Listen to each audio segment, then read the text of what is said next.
Hello to part 2. To the replay people, this is all you're going to see. Welcome everyone. AmyR here with Prairie Paper and Ink. Welcome back to my face, my card making space. Let's all hope that that last little hiccup is just, rather than fight with it, hence me just restarting. And I think we should be good. Let's just, hopefully we have evicted the gremlins and can just make a card and have fun. If it's not one thing, it's another. But anywho, thank you guys for jumping around with me again. And yeah, we're gonna make something, hopefully. Something fun, hopefully. Yeah. I honestly am not 100. I'm like, well, for those that weren't watching last night, I went live unscheduled just for funsies for a bit so we could chat while I was doing some swatching. So that's still up for those that want to, check it out. It was just casual, just fun. And then, yeah, got up, started figuring out what I wanted to do today. I don't know what I'm doing. I don't know what I'm doing. I'm a professional. Hooray. But it does look like everything is hooked up and working properly. At least from my end, and it sounds like everyone can hear everything. I was having sound issues yesterday. That was what was playing into the earlier little glitch. And I'm sitting here organizing stuff. You inspired me last night. Sometimes it's a nice thing to do. Like, I have tons of organizing I still need to do, but I do resort back to that when I'm having just, feeling overwhelmed or not creative, and you just start organizing things and then like squirrel. We were talking about that last night. I am like the dog from Up. Just squirrel. Yep. So, yeah, it is just chaos. That's my life. Welcome to the chaos, like I always say. Yeah, it really wouldn't be the same without the gremlins. I would really like the gremlins to just stop. I'm tired. I'm tired of the tech issues. But I do. I have just, so far everything seems to be working. Let's just hope it continues. So, we're going to just dive right in. Today's cards are going to be more simple. That's the plan anyway. We'll just see what happens. I make no promises. My hair's still just whatever. I don't really care.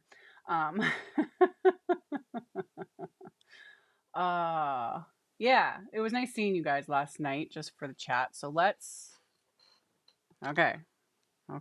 Everything's working. Everything I'm going to use today is all like kind of oldie but goodie stuff. I've got the etched Crocus stems wafer dies, which I've used in many videos. I pulled this out because I liked a couple of the sentiments, because I was like, ooh, like spring. We're not near like actual florals around here, but spring theme. And FYI, as of right now during the live, or at least as of me doing up the links and everything else, this set with the coordinating wafer dies is on sale for like a ridiculously cheap amount. So snag it while you can, because it's not going to last long. And then I did pull out my oldie but goodie favorite, because I thought I could maybe tuck in a couple little mushrooms. I was going to die. Breathe. Life is good. Life is good. Everything's going to be fine. It's going to be fine. Okay. So I need to do a little bit more die cutting because I couldn't get it all done before we went live. So I'm just going to die cut some scraps here with my little mushrooms. Oh my goodness. Okay.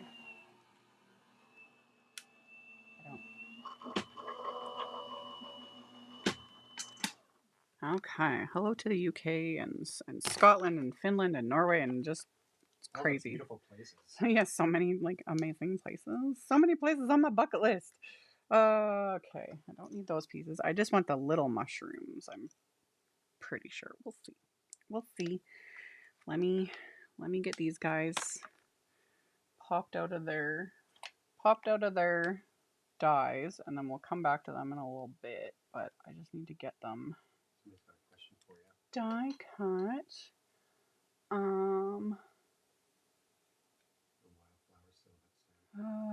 using so you freely use any tips on mounting the stamp in the positioner and minimizing air pockets. I've never. I'm just trying to think. Like I'm trying to think of how best to describe. Honestly, if as long as you lay it out, like have your cardstock. You got your MISTI.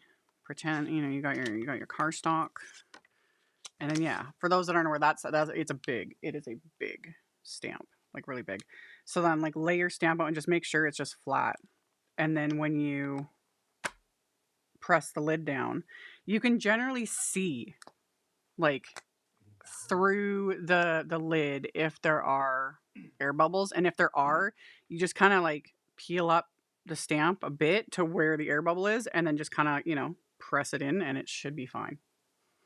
I rarely have, and with that stamp set, I've never had an issue with air bubbles. But yeah, sometimes especially when you're trying with detailed stamps, big stamps, etc., and you're finding you're not getting, a stamped impression, either a certain area or something, that is the first thing to always check for, is if there's like an air bubble between the stamp and whether it's your, whatever stamp platform you use or block, etc. Make sure to eliminate the air bubbles. So, yeah. It should work. And now, of course, this is stuck to my... Always check. If you have anything magnetic and something like a MISTI, because this is magnetic underneath, that's how you can lose things. Anyway, hopefully that made sense. I'm still like, my brain is just on 5 million things. What was I doing? I was die cutting. You were. Yes, I was die cutting. Oh, my goodness. Yeah, you didn't miss anything, Leanne. I haven't even fully started yet. So, yeah. Do I have a big enough? No, I don't have a big enough. Maybe I could be a little. Stick one there. This is why I keep all my scraps, peeps, because they come in handy. Because I don't need the bigger pieces. I'm only going to use the littler mushrooms because they're cute. And I do have a playlist on my YouTube channel with specifically these guys. And because I've done many videos using them. They're super cute. I wasn't going to use them today, and I was like, of course I'm going to use them. They're cute. Okay, let's die cut. Had to close everything, restart. Yeah, that happens too. Even like, it's one thing if I have tech issues on my end, sound issues, camera, yada, yada, yada. But often if someone is having issues with, and it's not like everyone commenting, like when I was doing my live yesterday in the beginning, I had like bizarre, again, it was tech issues, but that was me because everyone was commenting, they were having sound issues, etc., and I had to fix it. But when it's just kind of like a one-off, like if you find that the sound is weird and you're the only one, or that the screen is weird, and it doesn't even have to be my lives, like anyone's, refresh, restart. And more often than not, it's just your computer's or tablet, whatever you're watching on, is just being annoying. And did you unplug it and plug it in again? Which so often, as silly as it is usually the answer to the tech issues. So, yeah. Okay. I think I got. Yeah, there's no other.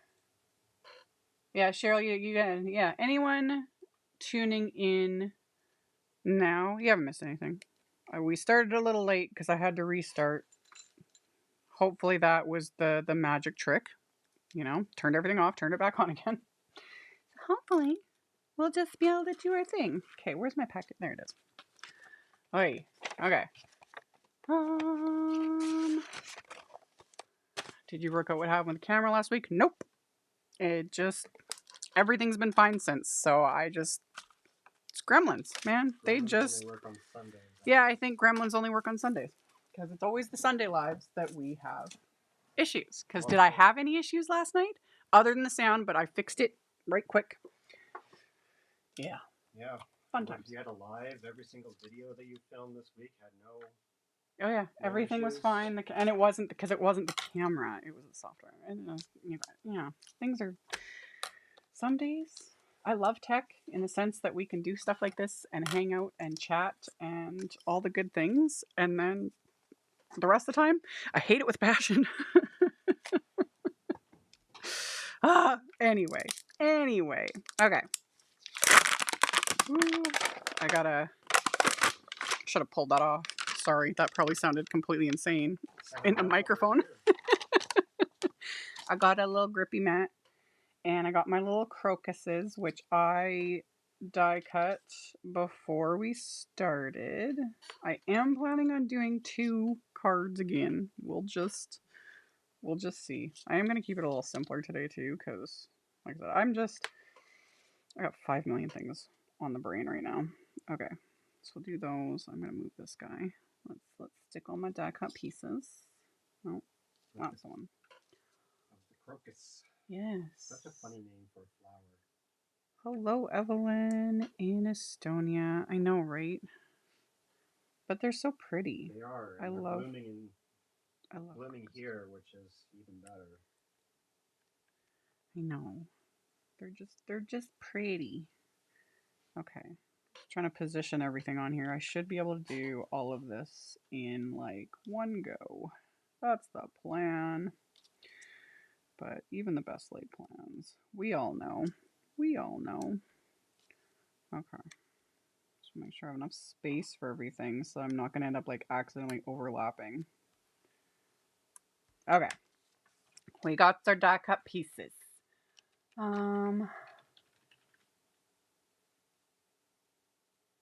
This mat is linked. Everything I use, I have everything already listed and linked. It's in the description below. There's a visual supply list. It's pinned also for those in the live chat. It's pinned at the top. This one is the Altenew grip mat. I think at the moment it is sold out. Everything will get restocked. But yeah, Waffle Flower has some great grip mats. Picket Fence has them. Altenew. They're all amazing. They all work super great. Okay. So yeah. Must have just been Oh yeah. The gremlins are just chaos. Where was I? And hello to Montreal. Hello. Okay. I got some inks and some brushes. Always gotta have brushes. That helps. Considering I was just live just last night, I don't know why I'm feeling like completely nervous. Probably because of the false start and it's like I wasn't even out the gate and having issues. It's like everything is awesome. It's a standard Sunday response. I know, right? Ah. Ooh, I had a lot of ink in this one. Okay. Yeah, it'll be fine. It'll be fine. Everything will be good. Okay. There we go. And yeah, no one missed anything. We are just getting started. Yeah. Okay. So, I've got... Will I use all 3? Why not? We got Heather, Violet, and Iris inks here. So, light, medium, dark, because that's going to be the crocuses. I got greens. I'll get to the greens. Let's just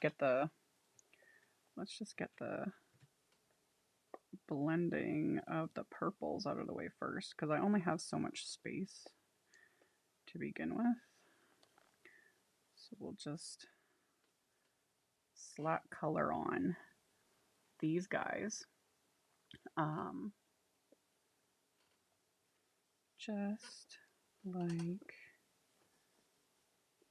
so. And yeah.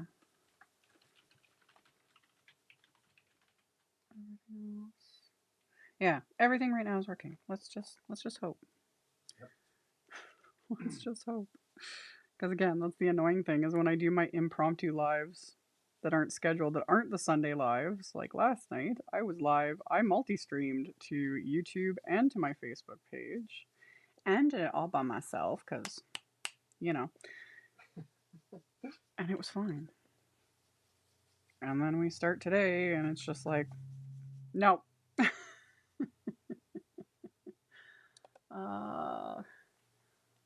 Hello, Mary. Welcome to your first live. Welcome to the chaos.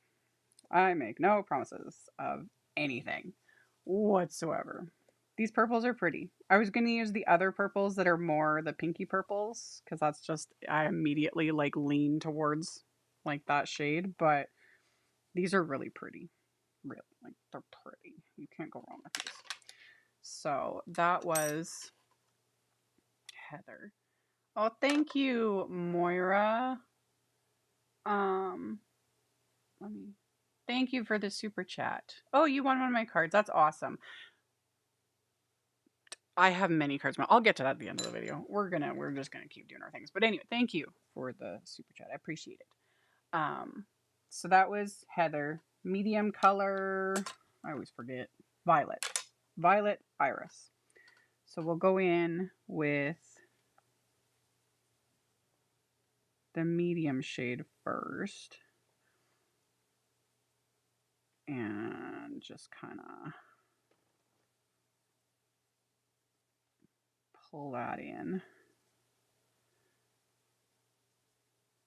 And I'm honestly not doing,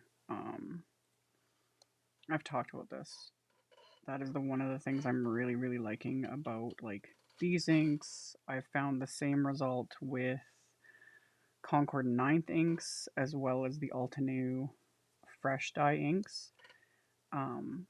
Because they have those properties in the ink that smooth, like they blend out and smooth and dry back, that you don't have to be as precise and as perfect with your blending, because the inks just kind of do that like on their own, and I like that a lot. I don't know why I'm blending the bottom of these. You're not going to see it. You're only really going to see, in fact, I'm going to pull some of that actually from the top because these go behind that. I'll show that when I assemble. So there's no point putting the effort into the bottoms of something you're not going to see. It's going to get glued into place.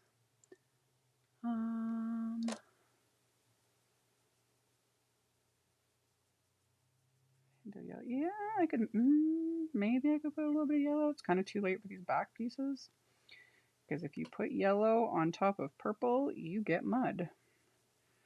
But I might be able to add a tiny bit. I was going to use yellow on my on the little mushrooms because yellow and purple do look really nice together. So we'll get to the mushrooms in a second. I want to get, yeah, remember what I'm doing. And nobody's late. It's always good. So now the darkest shade is the iris color, and we'll just kind of work that in just like so. Give it all that depth. And then, yeah, because these inks dry back smooth. Oh, and that's what I was talking about last night, like during the swatching. It's the same concept. They will fade back a fair bit as they dry. And I did it again. Nobody's going to see the bottom of those pieces, so don't bother blending it. There we go. So these will be a little bit more muted when all is said and done. Okay. There we go. Now speaking of yellows, let's get these out of the way. Okay. These purples are pretty. I love them. Like, they're just pretty. They're cool purples, not pinky purples, so they're just nice. So let's take a little bit of zest. And where's the little, we'll take this little brush and we'll just take a bit.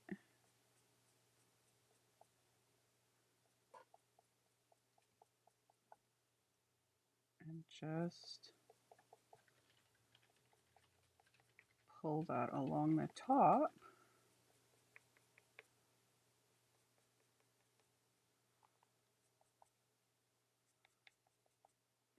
just to give them these little back pieces. I'm only just adding a tiny bit because, again, I put on all that darker purple and it won't show up as much. But yeah, a little bit of yellow now on them too, like little crocuses. And we'll revisit this yellow in a minute because, like I said, I'm going to do it for the these are brushes. These are Simon's. These are the small ones, and then the unpaid intern. I was like, blah, blah, blah, blah, blah. The dude that sits in the corner. We'll link these ones too. I've got them listed and linked, but yeah, there's these guys, and I can show that. Here's a what we call like the standard. These are the normal size brushes, and then these are the small, and then whoop, and then there's these little guys. Yeah. And yes, no bunny this time. I'm not going to use him, even though he's super cute. But I've done a lot of videos using him. Okay. But he'll probably make an appearance in another video. You never know. Hawkeye. And then somebody's saying it was blurry. Oh, just like I said, refresh or check your settings on there's that little, what do you call that? Gear symbol or whatever? Along the cog symbol. That's what it is. Cog symbol along the bottom of the video here on your guys' end. If you click that, it will pop up and you'll have like the settings of the resolution of the video, because it's again, it's just life. And sometimes if your bandwidth isn't high enough, it'll automatically like throttle it down. So that's why you'll see like blurry videos, etc. So you just gotta refresh. Okay, greens. Greens! We got cabbage, artichoke, and kale. Okay. There we go. And then we got brush. So we're gonna slap on color first with the lightest shade. And just get it all in there. Just like so.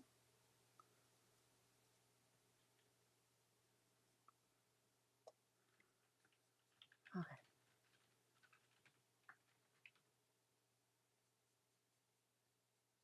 Yeah, everything hopefully should be fine.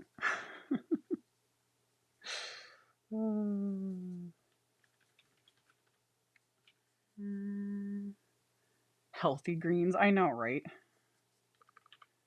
They very much are. They're pretty greens too. Again, not ones that I always reach for because it's just force of habit, but then every time I use them, I'm like, oh yeah, these are nice greens. Alright, did that one.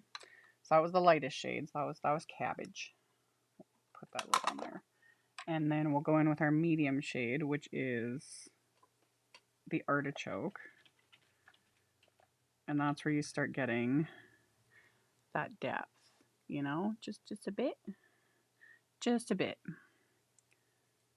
So pull in some of that. Just kind of work it in.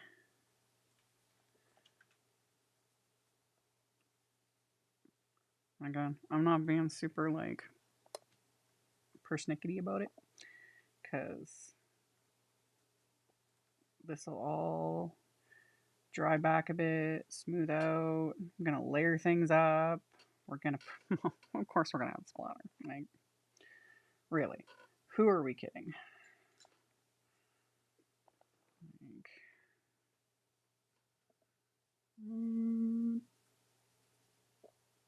Also, for the record, I bought the unpaid intern his peanut M&Ms, which he's currently like munching down on. So nobody can say that, you know, he isn't taken care of. Jealous? Am I jealous? No. You want some? Not right now. You're jealous. I'm dying of jealousy right now. Ugh. You're just sitting there eating snacks while I'm doing all the hard labor here. working away.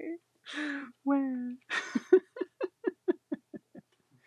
How do you store your blender brushes? For my little guys, I have this, and I did link to it. This one is actually from, oh, it's not labeled. I thought Simon had their name on it, but yeah.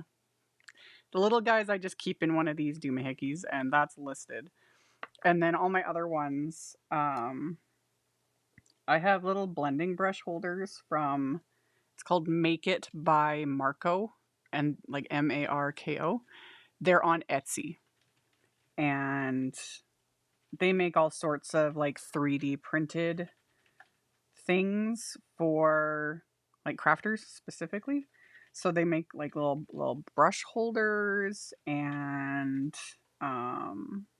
like glue holders and all kinds of neat little things. So I have some brush holders that I had ordered from them that I use to hold my blending brushes. Although honestly, you can also just stick them all in a coffee cup, you know? But yeah, when you start getting like a lot of brushes, because that's what I used to do. I had all mine in a coffee cup, and then I outgrew said coffee cup. And then I got a bigger container, and I outgrew that. And then I finally like saved up and got some of the Make It by Marco holders, and I like them because you don't need a ton of blending brushes per se, but it's funny how they just kind of start to multiply after a while. And again, for me, I recommend, just like the brands recommend, having separate brushes between dye inks and pigment, aka Distress Oxide or pigment inks, because I don't want to contaminate my dye ink pads. So I do have separate brushes for that. There's people that don't, and they're fine, and that's fine. But I don't want to recommend that, and then someone wrecks their ink pads or something. I would feel horrible. Okay. Yeah, see, like it's hard to, I guess you can't tell as much, especially on narrow areas, but how it dries back. No, I don't have a link, but if you just search Make It by Marco on Etsy, they'll pop up, and that's the actual name of their Etsy store too, because there's always like, ugh, Etsy is rotten now for like knockoffs and garbage. I don't shop on there much other than like actual trusted like sellers, and Make It by Marco is one of them. So yeah, if you search them up and find their store, it's there. It's all there, and yeah, they ship out quick. Everything arrives great. They're awesome. Okay, so we got our little flowers. Let's pop these guys off so I can adhere them, and then we'll ink blend up our little mushroom stems. Okay, so got that, and then I think Marco's where I got. Yeah, they do little like there's options. That's always the thing too. They've got options. Like there's so many things out there. And I saw a really cute image. Might have been on Facebook. Someone had shown, and they had like a little shelf, and then they just had all these little like clear, like little mason jars, to hold, and they just had their brushes organized because they had multiple brushes for colors. So all their red brushes, their yellows, etc., etc. And that was really cute. You know, I was like, oh, that's really cute. And I'm like, wait a minute, I already have brush holders. I don't need to go out and get a bunch of mason jars. Although I do have like a box of mason jars because I use a mason. I've shown this. This is my don't drink the paint water, people. This big old mason jar that I keep off to the side where my elbow cannot get it. And after today's live, I'm going to dump that out and clean out the jar again because it gets nasty. That's all the black gouache and black paint and stuff that I use for splattering. It just, don't drink the paint water. I just call it the forbidden water. It's the forbidden water. Yeah. One of these days, that stubborn intern's probably going to take a sip of it just to prove a point. I'm tempted right now. You want to do it? It'll taste disgusting. Like, you can't tell me what to do. You can't tell me what to do. You're not my real dad. Okay. Hello to the the brushes and other craft goodies breed overnight when you turn on the lights. I know, right? We might. When I said earlier that it's like, oh, brushes multiply, I was like, it just because I've been having conversations with people lately over things, and yeah, it just popped in my head that I was like, maybe we need to all have a talk about what, you know, when a blending brush meets a blending brush and they really love each other, you know, things can happen.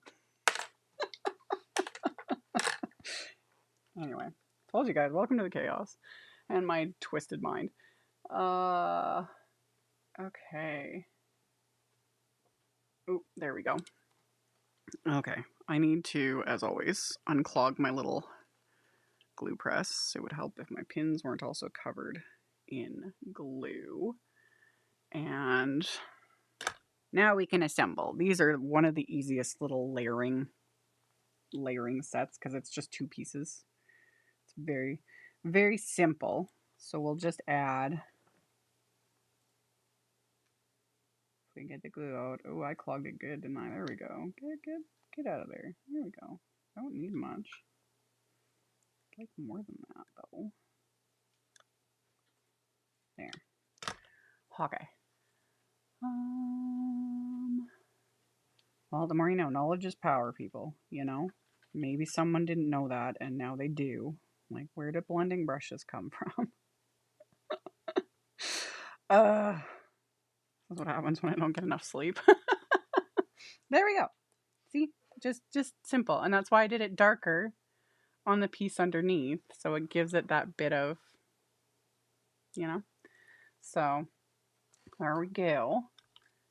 And then, I really did, like, clog this, dude. That's so annoying. It's my own fault, though. I never put the lids on my glue bottles, so I take full responsibility for it always being clogged, because I just let it sit. Oh, come on. There. Oh, I think I worked it out. I think we're good. Hopefully. Hopefully. Darlene. Oh, no. You didn't miss anything, Darlene. We just did a bit of ink blending. Still got all the other things to do. Like, I'm just getting started. For those new here, as always, 1, welcome to the chaos. 2, my lives aren't usually very short. I would like them to be a little more reasonable, not necessarily short, but like reasonable. But tech issues, I like to chat, I get distracted, things get chaotic. But yeah.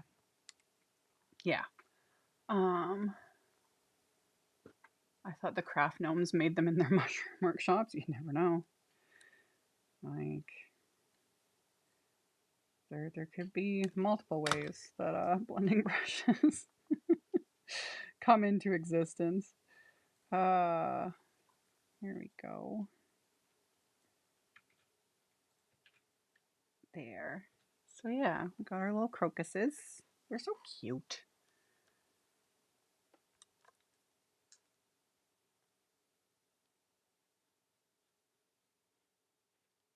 Keep adhering all these guys. And yes, the unpaid intern posted the link. It's also below the video. Those watching live,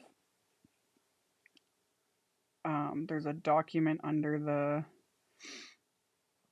the description box directly below the video. I got schmutz on this. That's annoying me. Those watching live, you guys can enter and he'll pick a couple winners and I'll mail out the cards. I will mail them this week. That's what I was alluding to earlier. I haven't mailed out the last couple live winners. I'm behind. I promised I was going to do it earlier, like last week. And then I got distracted dealing with taxes. Fun. So fun. So, yeah, I got them all piled up beside me and the address is all printed out and ready to go. I'll send those out this week along with whatever I make today. Let's hope it ends up as a finished card. You never know. You never know. Okay, there we go. So there's my little crocuses. They're just cute. There we go.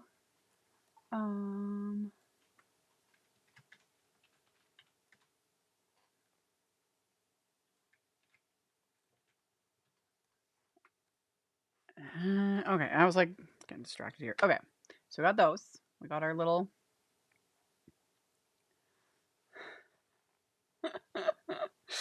Yep, the talk is so much fun. But again, knowledge is power. Okay, so I got our little mushroom pieces. These are from the, for those that missed that, the mushroom stems, my oldie but goodie go-to favorite. You know, done many videos using these because I love them. They're super cute. I don't even know why. They just are. Okay, stems. Get those like so. These we'll put here. Let's space these out a bit. These can just go there. Okay. And then there we go. Boop and boop. So for the stems, where did I put it? Oh, right here. Just a little bit of LATTE ink just to give them a little something. I don't really care. And we'll just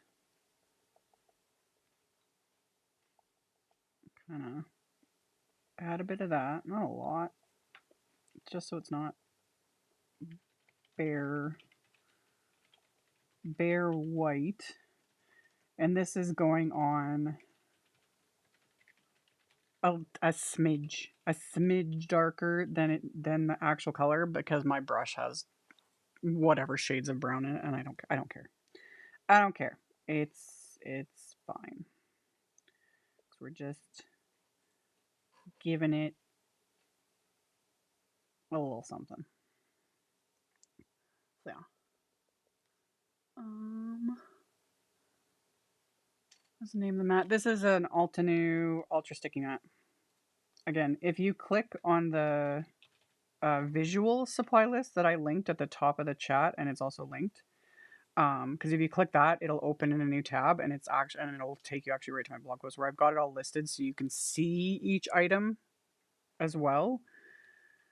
So that always kind of helps because yes, trying to like visualize random words of items, I 100% get that. So okay, LATTE. Put this out of the way, and then for the tops, I pulled out all three of these yellows. Kind of redundant because these are small, especially these guys, but I can fit all three on. I can do it. Let's just do it. Whatever. So the first one's butter. I will forever think of Cloudy with a Chance of Meatballs. Have you seen that one? Yep. Butter. Butter. A little bit of butter. There we go. And then we'll go in with then we go in with zest. Add a bit of zest. Keeping that more to like sort of the bottom area. Just zhuzhing it around like that.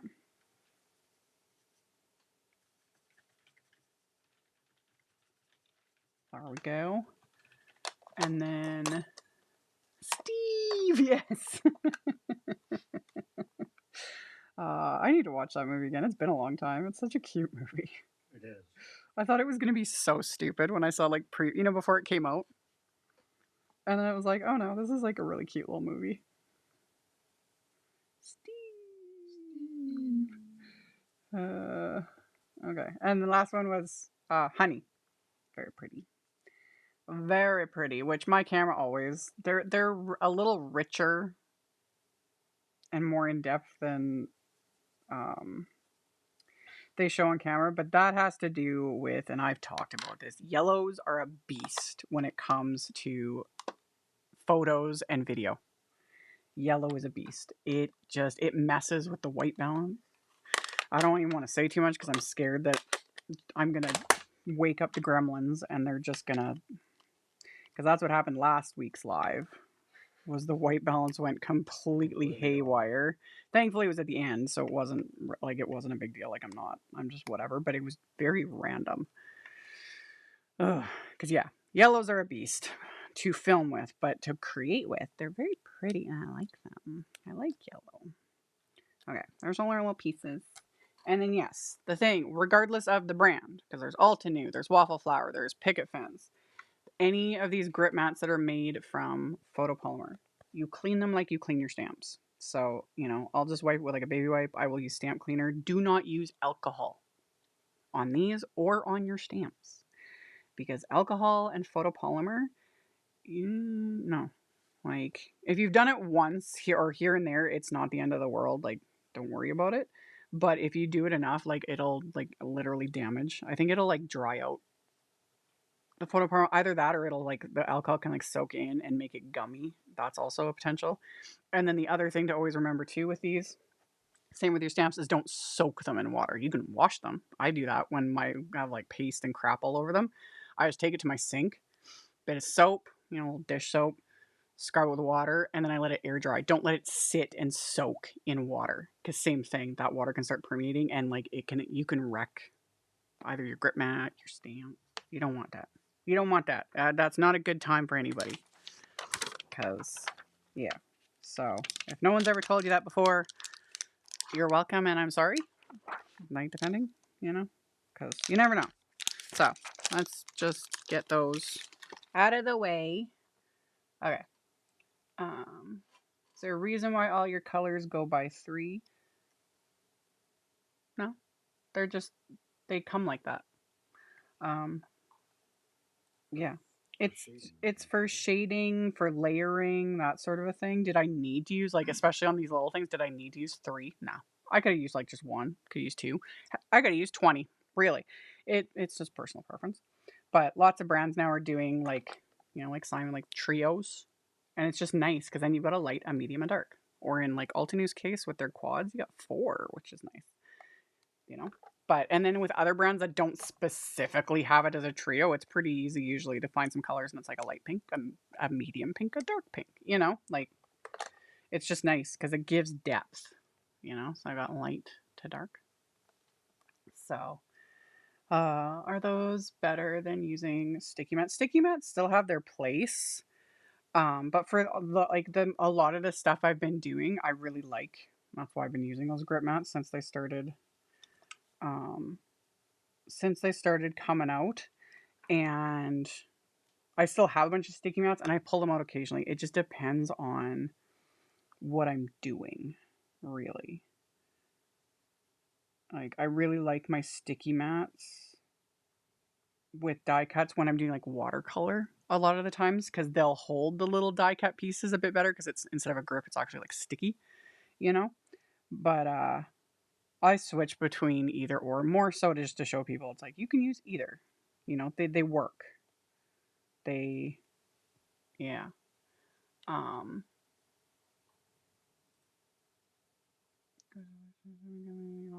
Yeah. So, and the advantage of the grip mats over the sticky mats is, with the sticky mats, it does eventually like lose its stick. But that said, I have used some of my sticky mats and they're like used and abused, and they still have like some stick to them, and I will keep using them. And then people have suggested different like adhesives you can reapply to your sticky mats, and I did pick up a couple. I've never used it. I've never bothered. There's a mushroom. There's a little mushroom. He's super cute. Just the cutest. So, yeah, like, just like everything, personal preference and how you like to make. Do you need all the tools? Do you need all the things? No. If you're just doing your thing, making your stuff, and it's like, I don't need no grip mounts or blending, but whatever, it's great. You know, um, I like them. They've been like, for me, and I'm getting tired of the phrase like game changing. I swear everything is like calling themselves like game changing We're going to disrupt. And I'm not even just talking about crafting, just like everything. I think because we were watching Silicon Valley. Yeah. It's like, we're going to change the world with our algorithm. Clickbait, right? It is. It's kind of clickbaity, and it just, it's tech after all these years of hearing it from every type of genre, and 99% of the time it's not game changing, or, you know, yeah, it's clickbait. It's a little crap. Yeah, I kind of get a little like, with that phrase. But these tools have been, I very much enjoy them. I wouldn't show them otherwise. You know, these are things that I like using. Because, yeah, if I found that they really were just like gimmicky crap that just want people to spend their money, I'd be like, yeah, nope. But, because that's what I thought, honestly, when the sticky mats at first, I was like, and then I started using them. I was like, oh, these are awesome. And same with the grip mats. Like, I remember when Nina from Waffle Flower messaged me, and she's like, we're coming out with these, you know, do you want to try them? And I was like, I mean, sure, I'll try them, you know. And she sent them to me, and I pulled them out, and I was like, okay, you know. But it took me, and then once I started using them, I'm like, these are the best things ever. Game changing. So, yeah. I give everything a pretty hefty side eye more often than not. And then I'm almost always proven wrong. So yeah. You sound like Pinky in the Brain. Yep, that's. Yep. Mm-hmm. Yep. That's pretty accurate. I have not seen that show since I was a little kid. So yeah. It was good for its time. I think it was. I honestly only saw a very few episodes of it, but I remember the one that really stuck with me is, and you'll know exactly who I'm talking about, the dude with him in the middle. The dude with him in the middle. You know, it was like it was a. Oh, Teenage Mutant Ninja Turtles? Was that in Teenage? No, that was Teenage Mutant Ninja Turtles. Okay, that dude. You know what I'm talking about. His name was Crane. Yeah. That was his body. That's what peak male physique looks like. Peak male physique. Teenage Mutant Ninja Turtles. That one I used to actually watch because when my mom used to work at a little store that had a television. Because I'm not going to get into like specific details, but I didn't have TV for most of my growing up for various reasons. But she worked at a little business in town that had a TV. Mm-hmm. So and after school, after elementary, I would go there, and right after school was Teenage Mutant Ninja Turtles. So, and there was like all this like used furniture and stuff in the back of the TV, and I would just curl up on the couch and watch Teenage Mutant Ninja Turtles. And whatever came on after that, which I don't remember, till it was time to go home. Yeah. So I got to watch that show quite a bit, and I loved it as a kid. That and the raccoon one. Just the raccoons. Was it the raccoons? Yeah. Yeah. It was on CBC. Yes. Yeah, because that was like the only channel I think we had. I remember that because we always were at my grandparents for Sunday evening dinner. Yep. And the raccoons came on afterwards, and we would just sit around and watch that. I would watch that at my grandparents. That, and I've talked about this in other ones. Because my grandparents would let me stay up late. I would pretend to sleep, but I'd get to stay up, watch The Simpsons, and then my grandpa always watched Married with Children. Yes. And I was pretending to sleep because I would sleep in the living room. But I would sit there and watch it, and as a little kid, I had no point of reference. I always thought her hair was amazing. It was. Except it was probably a wig, right? Oh, no, I think it was her real hair. Really? Yes. That's crazy. I know, right? The amount of hairspray and backcombing going on in that. Wow. But yeah, I used to watch that. Fly away on that hair. Huh? Could fly away on that hair. I know, right? Okay, anyway. Yeah, what are we going to do, Pinky? Change the world. Yeah. Animaniacs. Yes. Yes. I remember bits and pieces of that. Okay, I've got my pieces so far. Now what am I going to do? Now what? I kind of know, sort of. Okay, I need to cut these down. I have my card fronts. I have my card fronts, which right now they're A2 size, but I'm going to... I got schmutz on this one. Again, story of my life. That's another thing. It's always a good thing to keep It's garbage now. It's not. Those are my die snips. Those are not garbage. Just, okay, I need a bigger boat. A basic white eraser for schmutz. These also work nicely sometimes for like ink smears and things like that, but I use this almost every card I make because I'll get schmutz on things. And it's like, where did this come from? I don't know. And you know, or if it's you can't remove it, that's where you stick a little die cut over it, some bling. That's why I add splatter to everything, because then you can't see it. If you distract everyone enough, they're not gonna know. Okay, let's just take half an inch off. I am just gonna wait, gonna do that.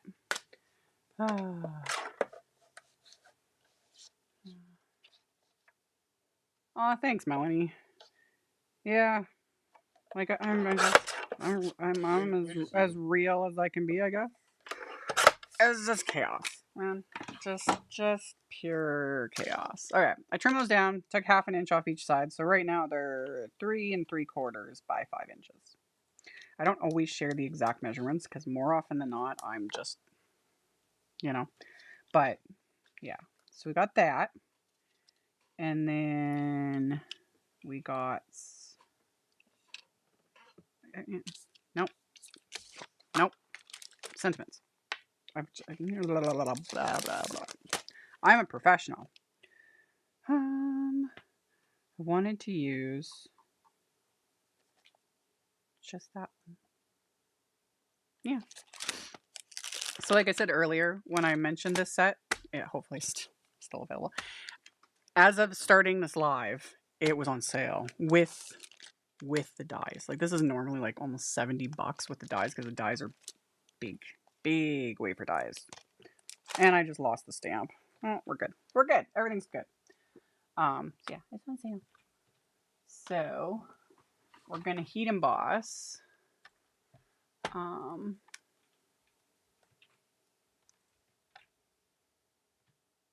You love Married with Children. It's I only remember it like as the characters and just very vague bits and pieces because it's been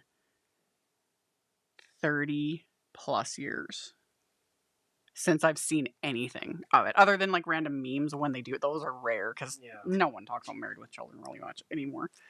But yeah, I always felt like it seemed like such a grown-up show. It was a very grown-up show. And yeah, like, yeah. And it was the last show on before the TV would time, like, a weird thing you know, where it was shut off. The station was shut off for the night. Like, kids have no idea. That's so bizarre. I remember it used to play the American National Anthem after some of them. Oh, really? Yeah. I don't know if I remember that. I just remember it, like, shutting off at the, you know, the end of the day. Okay, I got some. I need to get more pieces of black cardstock. Again, scraps, man. I save all my scraps. Oh, that one will work perfectly. Maybe I want to die cut this in a circle. So I need kind of larger scraps. So I've got a little bit more space. Might have to cut down another piece if I don't have a big enough. Oh, there we go. Scraps win. Black and white scraps. I keep all my scraps because I use them. I use them up. Okay.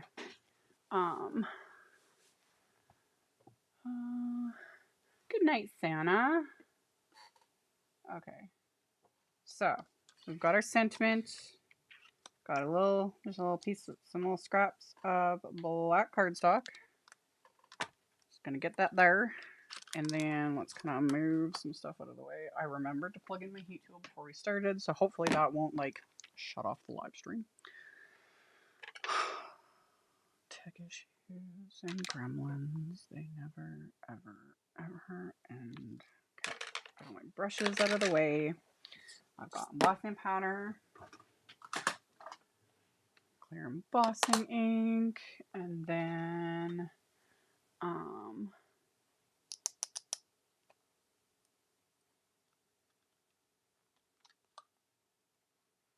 All in the Family with Archie Bunker. Yeah, that was a little before my time. I'm sure I had seen some of it at some point. Again, maybe at my grandparents'. But yeah. My big one was when I got a little bit older was the one with Mary Kate and Ashley Olsen. Oh, not Family Matters. That was the Family Get Off Your Matters was Back. another one. Yeah, Family Matters I enjoyed as a Steve kid. Urkel. Yes. Steve What the Urkel. heck was it? Full House. Full House. Yes. That was one I loved as a kid. Yeah. Again, staying at my grandparents and just going downstairs in that big old. Oh yeah, we talked about this in the video, the live I did making those the retro TVs. Yeah. Back in the fall. Yeah, those big old TVs that were like, you know, 500 pounds with the big click, click, click. So yeah, both my grandparents had those, but my one grandma had it downstairs, and I would just sit there and like watch soaps during the day because that's all that was on. Oh, thank you, Kimberly. I appreciate it. Thank you for the super chat. So yeah. Heavily in love with Uncle Jesse. Yeah. That's funny. Yep. Yep. Uncle Jesse, he was some eye candy back then. I'm Yeah. more like the other one. Not Bob Saget, but the third guy. Oh, the one that Alanis Morissette wrote the song about. Yeah. Yeah. I'm more of him. He was, yeah, I don't remember his name on the show, but yeah, I liked him. He, especially as a kid, I liked him because he always did the silly voices. Yeah. So as a kid, I love it. He was my favorite because yeah, he would always do those silly little voices and stuff, and yeah, that was just good times. I like how he tried to be as famous as Bob Saget and then failed. Like he had his own show for a while and everything. Oh yeah, he did have his own show. Yeah. That was kind of after my time. Anyway, okay, we're gonna mount this, so heat tool.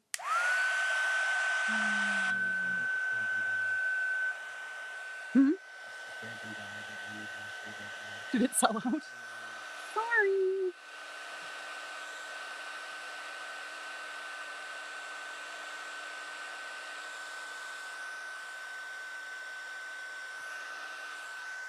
Can you look up just the stamp set on Simon's site and see if it's just the stamp set?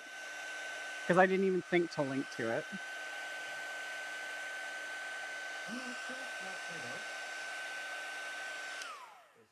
Oh. Oh no, it says notify me. It is sold out, babe. Oh, it is too. Yeah. Oh. Gotta use your looking eyes. Look at the screen. I only have looking eyes for you. You're a dork. You're a dork. But I see you blushing. You can't see me blushing. That's makeup. Yeah. That's makeup. It's all fake. Anyway, yeah, sorry guys. The stamp and die set sold out. It's not like I can control any of that, but is the stamp set? Stack reading? Nope. Nope. Because it's just a stamp set. So just look up XL Spring Greetings. XL. Yeah, Spring Greetings. Okay. So I'll get in your Scroll down. That might be the one right there. This one? Nope, that's the wrong one. Oh, Simon has so many of them. Ooh, did they discontinue it? No. Oh, it's out of stock. Yeah. Never mind. Sorry, it's out of stock. It's out of stock. Is what it is. There's so many sentiments though. Really, those that were able to snag it while it was on sale. Yeah, you got a good deal. But with cards like this, you can kind of use any sort of greeting. I grabbed these because I saw they were on sale. Antistatic powder. I'll just highly recommend antistatic powder. This is the little sign one. I have a link to it. The whole point, and I say that in my videos, using antistatic powder just helps to keep embossing powder from clinging, because like, especially someone like me, like fingerprints, etc.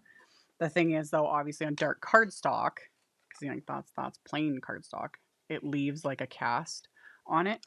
But a microfiber cloth and a little bit of elbow grease.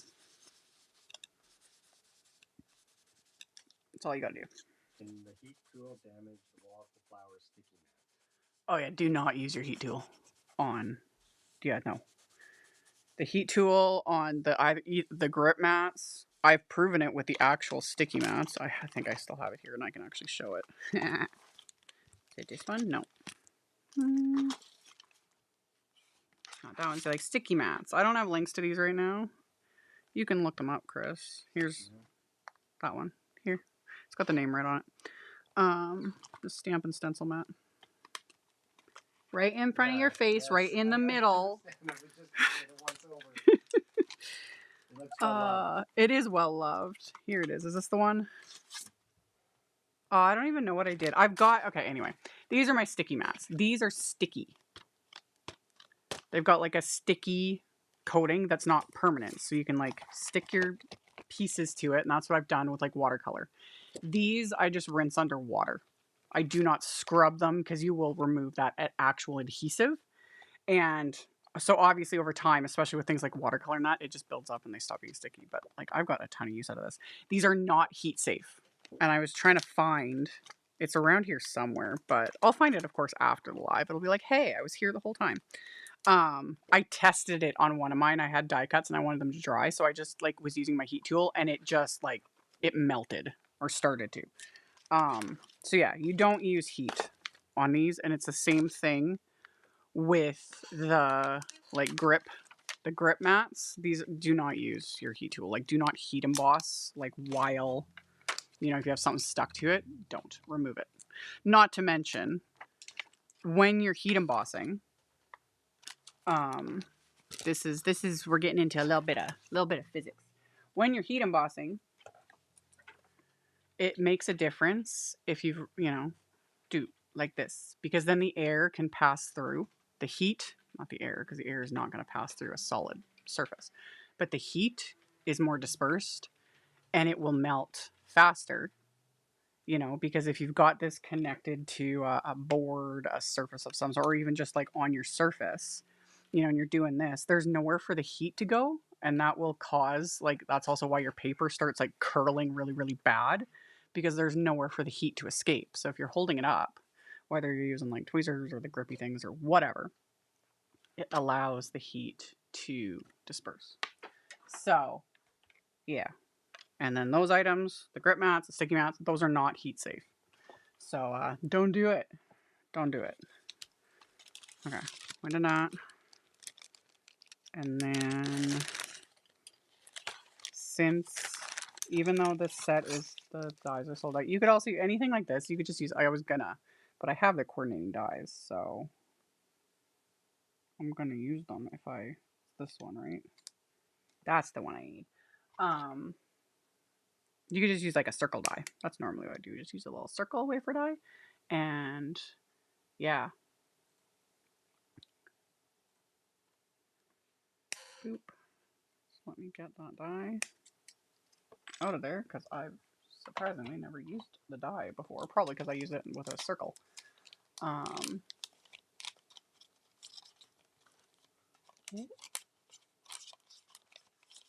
of the way. Okay. I'm not even going to bother with the little tabby bits. I'm just going to... Where's my... There it is. I was like, where's my washi tape?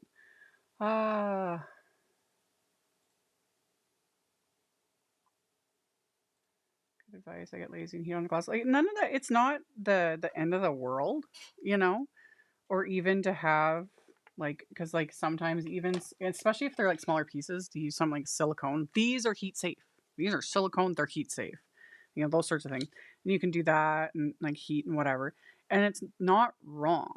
And it's usually not a big deal when it's something smaller like this. You'll notice it more with like a larger piece of cardstock and possibly, you know, more area to heat emboss, whatever. That if you find that it's really like it's just curling, it would help to just hold it up when you're heat embossing.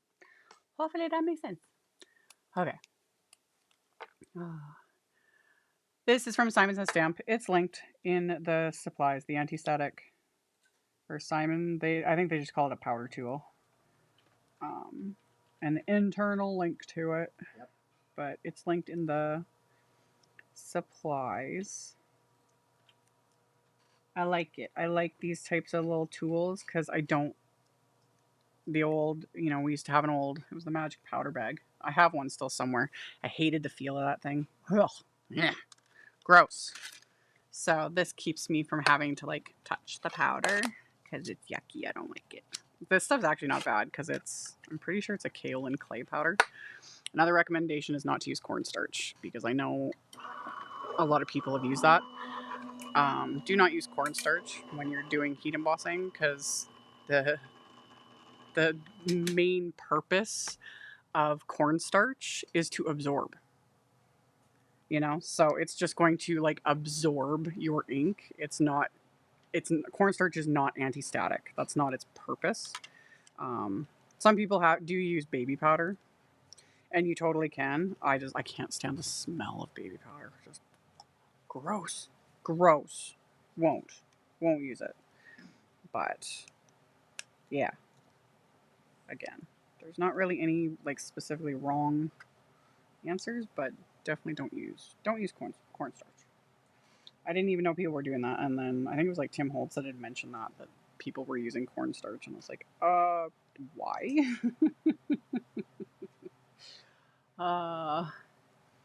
Okay.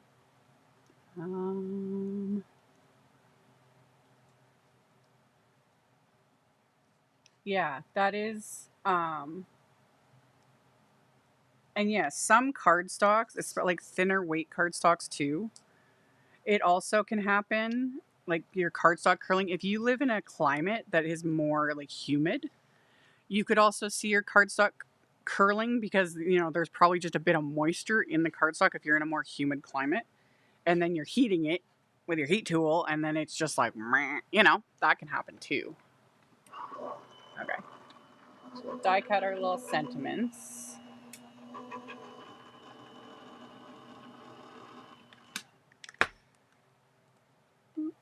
Don't want to lose that. Okay. Our sentiments are die cut. Let's put this little wafer die away so that I don't lose it. And actually, I am going to just quickly snip off. I'm doing this off camera so I don't get but I talked about this. Die snips. I don't have a link I think they're linked in my most used tools. Chris can double check. I haven't checked that list in a while, but good little pair of die snips. These little itty bitty tabs, you know, when you're turning them apart, do not like just, they will fling off. They will fling into your skin. Having a metal sliver, not fun. Also, technically wear eye protection. I have big glasses, so they cover. I'm not too worried about it, but I pinch it. I'm pinching the little tab. I'm not cutting it, and then I twist it off. And that'll twist off right, and I pinch it right at the edge of the wafer die. And these well, the Lawn Fawn makes a good pair. Those aqua ones, are those Lawn Fawn? Yeah, they're good ones. My yellow pair isn't available anymore. But Lawn Fawn makes good ones. Hero Arts makes a good pair. Then that you just want ones that have these like kind of thinner tips, because a lot of the more like the ones you can get like at the hardware store usually have like like wire cutters, because that's what they are. They're little wire snips. You want ones that have the finer, so you can get into those little spots. But yeah, you just grab the little tab close as like right up to the edge there and twist it off. That's it. And it's also nicer on the hands because you're not having to press and cut through, you know, so much. So there's my other little tip of the day. I've shown that one before, but sometimes people haven't seen it. So that was that, so that I don't lose the little wafer die. I'll put that back.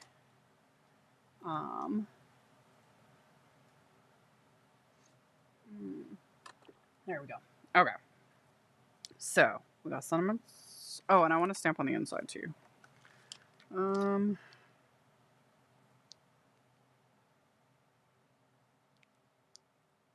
I'll just use this one because I like that they have the same kind of font. So, no, I lied. Let's just use this one. stamp this. Do you think a large or small die cutting machine is more useful? If you don't have any die cutting machine, get a larger one. You want at least a standard size one. If you're looking at getting more than one die cut machine, it's amazing how much a little die cut machine comes in super handy. But yeah, if a person doesn't have any die cut machine, you want like at least a standard size. You know, a Platinum 6. That's Spellbinders, that's manual. The Anna Griffin Empress is what I have linked, and that's what I've been using now for the last 6-ish months. I've been using it. Love it. Before that, I have the Empress Mini. I can't even show it because I have it underneath a bunch of stuff. And yeah, it's a good machine. Okay, I'm going to stamp this with the medium ink, with violet ink. So, yeah. A standard die cut machine is great. And then it's amazing how much use you can get out of like a little mini die cut machine. But again, it's personal preference. Do you need multiple die cut machines? No. I have so many, it's ridiculous. Kind of is. Shush, you. I'm going to take away your M&Ms. No one's asking for comments from the peanut gallery. I'm out of peanuts. Now. You are out of peanuts now? You're no longer the peanut gallery? I'm just a gallery. You're just a gallery? Yep. Yep. Anyway, okay.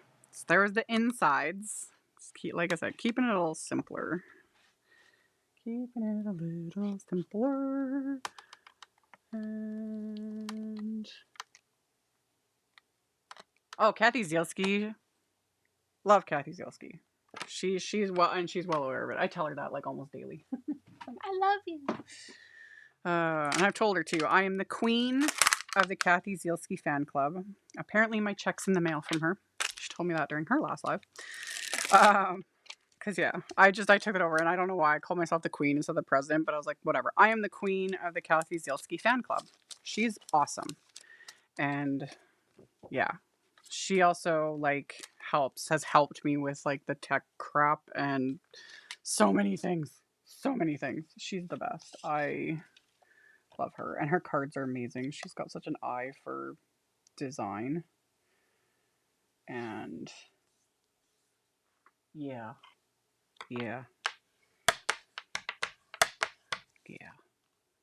I like Kathy Z. You can learn a lot of like interesting things too watching her videos, because she goes on. Like I've learned so much about like topography watching her videos.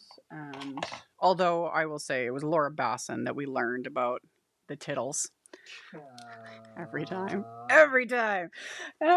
So yeah, Laura Basson gets credit for that, but I learned about like counters and like just font design, all the things. Like she's the best. We love her here. I am a certified Kathy Z stan account. Okay, what am I doing? I don't even know. I got distracted talking about Kathy. So I got my card fronts. I got my die cuts. I got some sentiments. And I got to figure out how I want to do. Okay. So I got some of these. They just don't want to agree. There. Okay. One goes over there. One goes over here.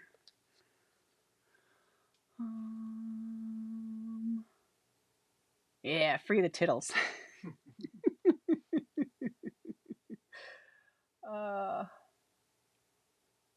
When you go on your trip to Columbus, are you going to appreciate? Oh yeah. There, I will have regular videos coming. I have. Oh, the day I fly out, I think I will have 2 videos go live that day. Pretty sure. Yeah. There's going to be tons of content.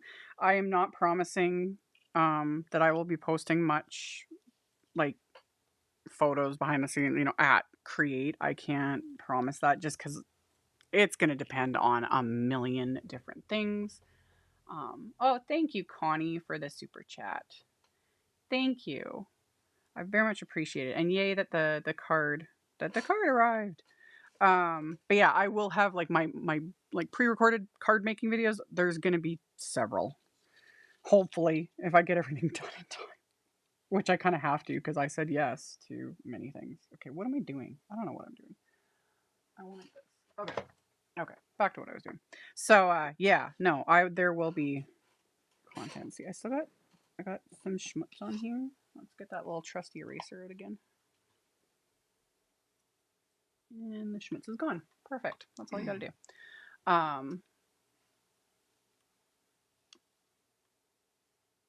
Oh yeah, of course we're gonna Splatter. yeah. I got distracted because then Christy's like chaos follows her to Ohio. Christy, Please. I haven't texted you yet, Christy, but I'm really hoping you're gonna pick me up from the airport. I'll text you later. Oh, and yeah, I'm gonna bring the chaos with me, whether I like it or not. I'm legit so stressed out about the flight and the travel and just not fun. Not fun. Okay. I wanna like have my little florals. I'm probably gonna snip off some things. Actually, you know what? We're just gonna do this. We are gonna go snip. Freak a few people out. Snip that off. Yeah, that's what I wanted. So we're gonna make a couple of these shorter. Just cause. And then oh, and yeah, Chris, I didn't mean to put you on the spot either. Because yeah, when I text you, you can totally say no. Like I can get an Uber. It's fine. I did that last time, or Mari did it for me because I had never done Uber before. I lost my washi tape again. The purple washi tape? Oh, there it is. It was right in front of my face. Anyway, you cut their heads off. I know, right? Off with their heads. Okay. So I add a bit of that washi tape just to hold it in place. And then we'll let the glue dry. So it just shortened the little stem. Much better. And then that one we'll probably just do that.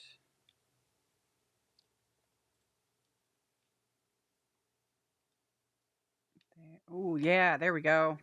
Yeah, that's what I wanted. Okay, let's do that again. So we're gonna snip off that one. Snip off a bit more. Add a little bit of I got a big old glue booger.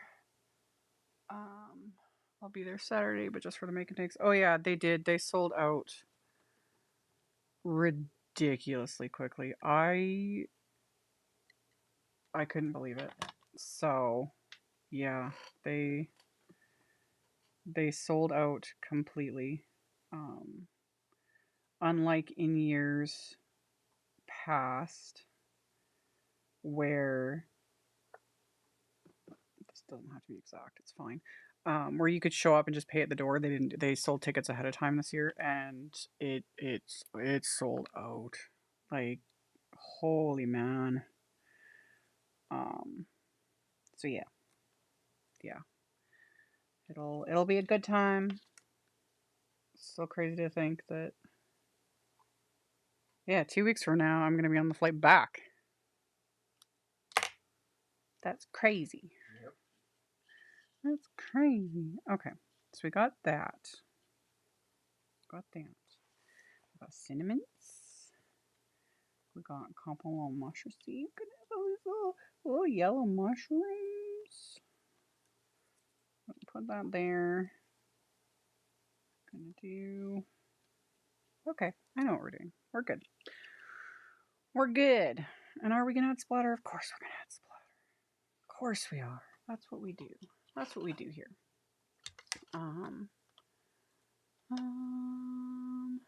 Yes, anyone that is planning on, or that is attending, not just planning, because it's like if you bought the tickets, anyone that is attending Create, when you are there, um, you can come up to me, tell me who you are. Those that are, because some are like my actual like patron supporters on Patreon, so those that are watching, tell me that too, because I'm gonna be an overwhelmed mess. Just being honest. And I'm horrible with names and faces, always. Always. And yeah, it's gonna be it'll be a great time. But yeah, just come up to me and say hi. And yeah, because I met so many awesome people last year. Everyone was so awesome. And everyone's like super friendly and it is a great time. Like I was so overwhelmed even while like fully enjoying myself. Like I kind of laughed cuz yeah, I've made it very clear. I don't like physical touch is not my thing. I don't it's like stay away from me. However, I gave more hugs last year than I have in my entire life. To the point where this year I will be wearing a shirt that says hug dealer on it. Cuz yeah, I found that and I was like, I'm wearing that to Create. So yeah, I will be your local hug dealer. Please don't confuse it with the other things. If people are requesting that sort of stuff, I am not your person. Because even if I wanted to be, you can't travel with that kind of stuff, you know? Uh, yeah. Unless you can. Yeah, no, yeah, no. I got enough to deal with. So the only thing I'll be dealing is hugs. Okay. There we go. And then, so we got those. Got them so I got my little cluster. And then we're going to add our little mushrooms. I'm just trying to think, how do I want to the I think I do. I think I want to add before I get to okay. Blah, blah, blah, blah, blah. Okay, I'm getting ahead of myself. I'm like 5 steps ahead in my brain and then just totally, you know. So let's adhere these guys. Just like so. Okay. So yeah, and I've made no bones about this in past videos, everything else. Like I have quite severe anxiety in many forms, one of them being social anxiety, like severe. And like me doing like lives and my videos and all the things, um there's a huge difference doing this kind of stuff versus like being in front of actual people that are like have eyeballs staring back at you. A huge difference. Like, oh, I want to vomit. Like I'm starting to sweat now just talking about it. That said, even though I have severe, just so many issues, um, it's still such a great time. It was still totally worth it. I will be running off to my room, um, every once in a while, just for a break, just to like chill, decompress, all the things. Cause yeah, it's still so good. It's just I get very overwhelmed, and then I'm just like, oh, you know. So yeah, you're an educated. You work in a pharmacy. Yeah, that's a that's a legal form of it. So it's all good. I don't think COVID has brought anxiety to service for a lot of people. It has, totally. I've had it my whole life. I didn't know as a kid like what that was. I just thought I was crazy. Um, it wasn't until I was adult that started figuring things out, and I was like, oh, that's what this is. Okay. So yeah, but it's all good. It's all good. Okay, so got my little flowers. And then we're going to add some baker's twine because I haven't used that in a hot minute and I wanted to use it again. So we're going to take some baker's twine. Yeah.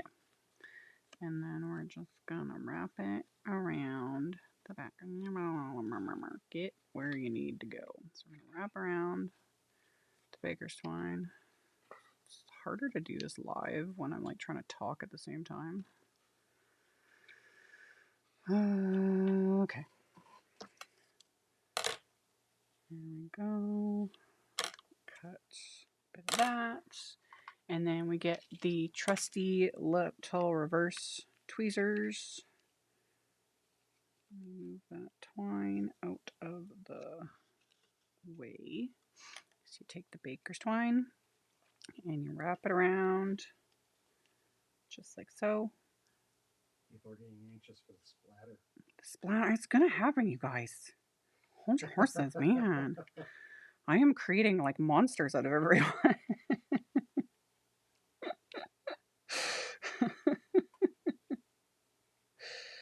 Look, I will turn this car right around. All right.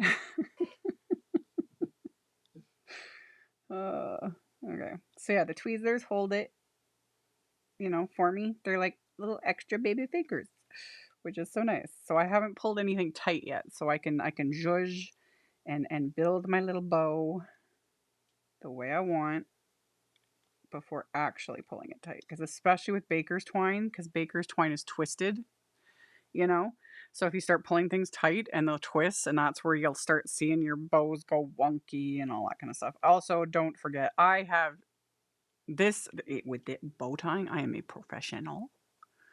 I actually did one of my first videos is how to tie a bow with ribbon.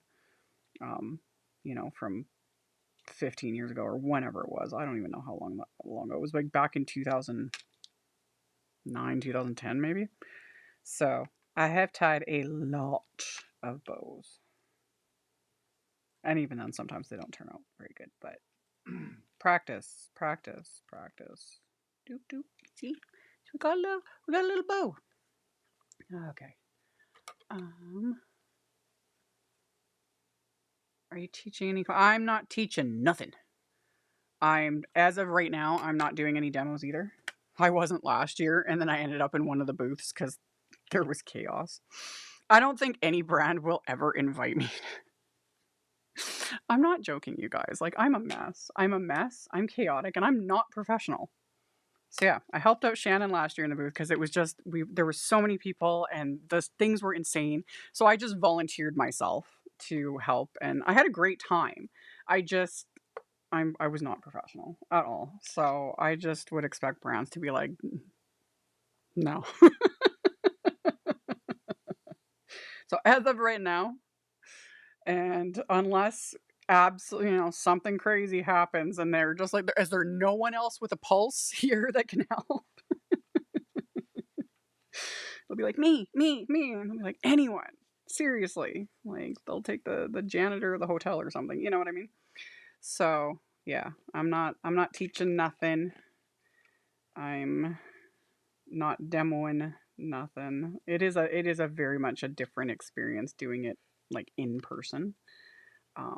Really fun. I took the classes last year. I didn't even get a chance to sign up for the classes this year. They sold out in under 20 minutes. It was insane.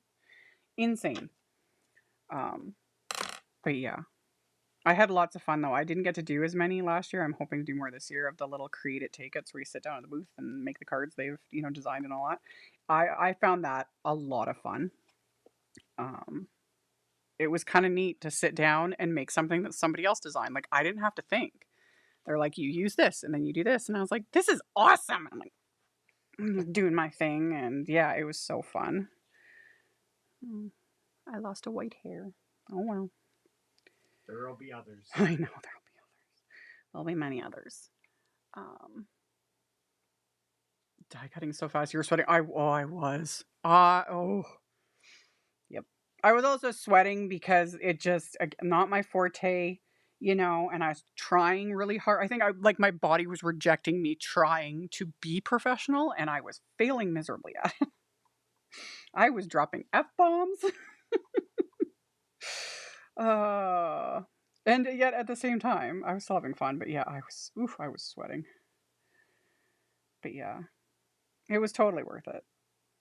And I still, I thought that's the only regret I have is a lady came and sat down at my little like section, and she had never made cards before in her life. A friend brought her to the event, and she was brand new, and she was so much fun. She was having so much fun, and my only regret is I didn't get her name.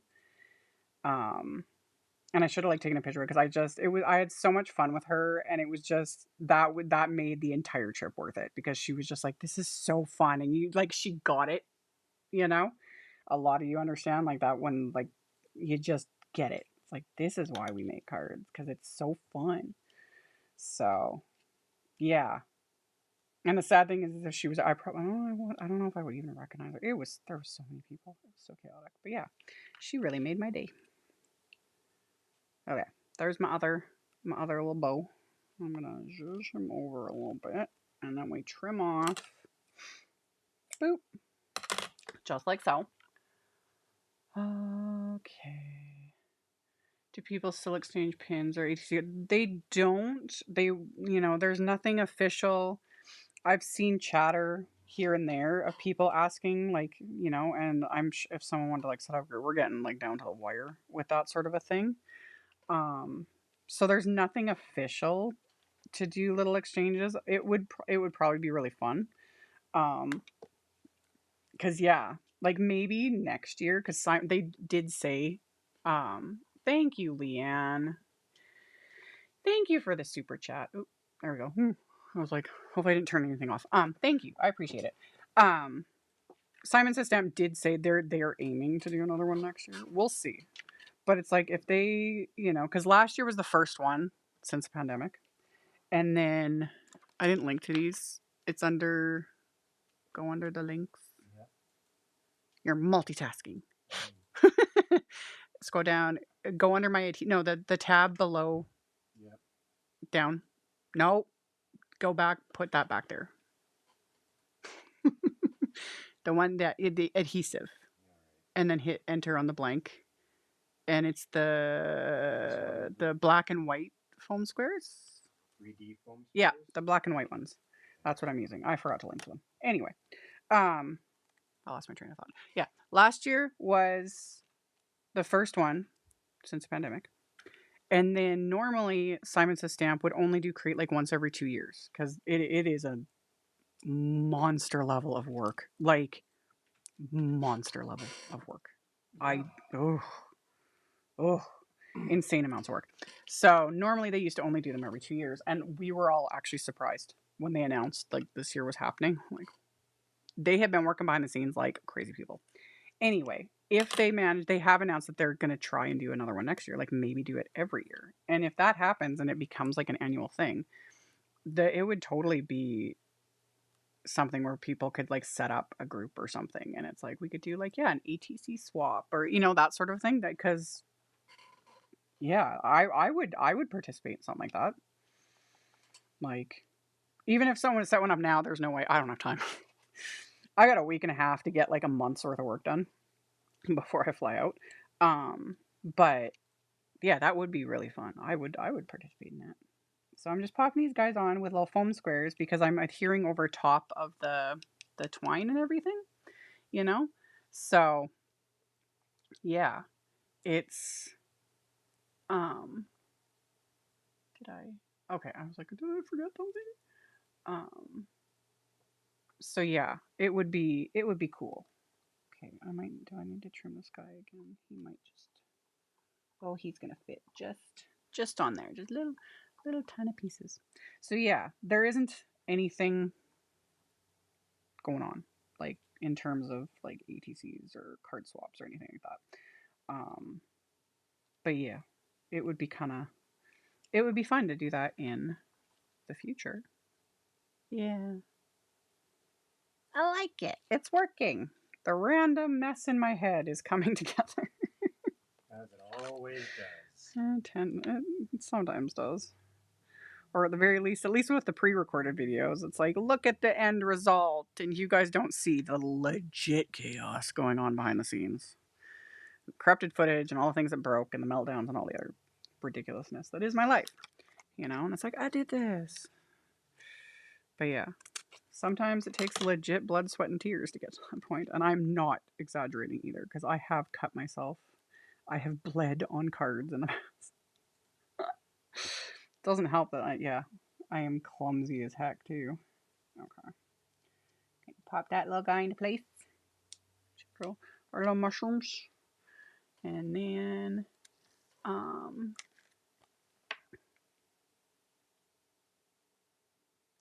oh, an ATC is, yeah, Heather answered it. Yeah, an ATC is an artist trading card. It's the size of a baseball card. So basically, I'm almost positive a baseball card is that size too. Yeah. It's like if you take a 4x6. Not even 4x6. I'm not sure. Are they 4x6? What are the dimensions? The intern can Google it. Yeah. But I think if you take an A2 size and you cut it in half, that's the size. Just do like ATC size or ATC dimensions. I think that's the size. 2.5 by 3.5 inches. 2.5 by 3.5? Yeah. I need to look at that. I always thought it was this. I haven't made an ATC in years. Years. Okay, so if it's 2.5. 2.5 by 3.5? Yep. You're sure? That's what it says on the Googles. That's what it says on the Googles. Yeah. Yeah, that'd be about the size of a baseball card. Yeah. Yeah. So that's about the size of it. Yeah, 2.5 by 3.5. I literally, it has been, I'm not even kidding, the last time I made an ATC was probably Don't we have like a bunch of 15. We got, oh, we do. They're underneath that little pile right in front of your face. Yeah, under there. They'll be right there. Yeah. Yeah. Size of a baseball card. Yeah. So the point of ATCs is one, it just gives you a smaller little like palette to work on, a smaller little canvas. You know, and again, I have not made ATCs in probably 15 years. One of the women I follow, and if I can find her quickly on Instagram, because I'll share her with you guys. Oh, I'm just trying to remember her name. Crap. Because she lives in Spain. And I'm just trying to remember. Oh my goodness. She makes a lot of ATCs, and if you guys don't follow her, you should. Where? I'm just trying to find her username. There's so many people on Instagram. I'm not going to be able to find her. If I find her later, I'll post under the video. Oh, I think I might have found her. Is this who I'm thinking of? Frau Pony? Yes. Okay. So I can show you guys this. Her name's Martina. So there's her username, and Chris will probably take it and he can like type it out. But she's FRAU Pony, PONY, on Instagram. She does a lot of reels. And she does cards and stuff too, but she does a fair bit of ATCs. And like she'll do little, see? And she'll do reels showing them and stuff. Oh, she makes amazing, just her cards alone. Her cards are gorgeous, her ATCs, and they're just, every time I see one of her reels, I always get like I was like, I should make ATCs again. They're so fun. And the thing too is you can use them and you could stick them on cards. You know, it's something about having like a smaller little work surface that's less intimidating. You know what I mean?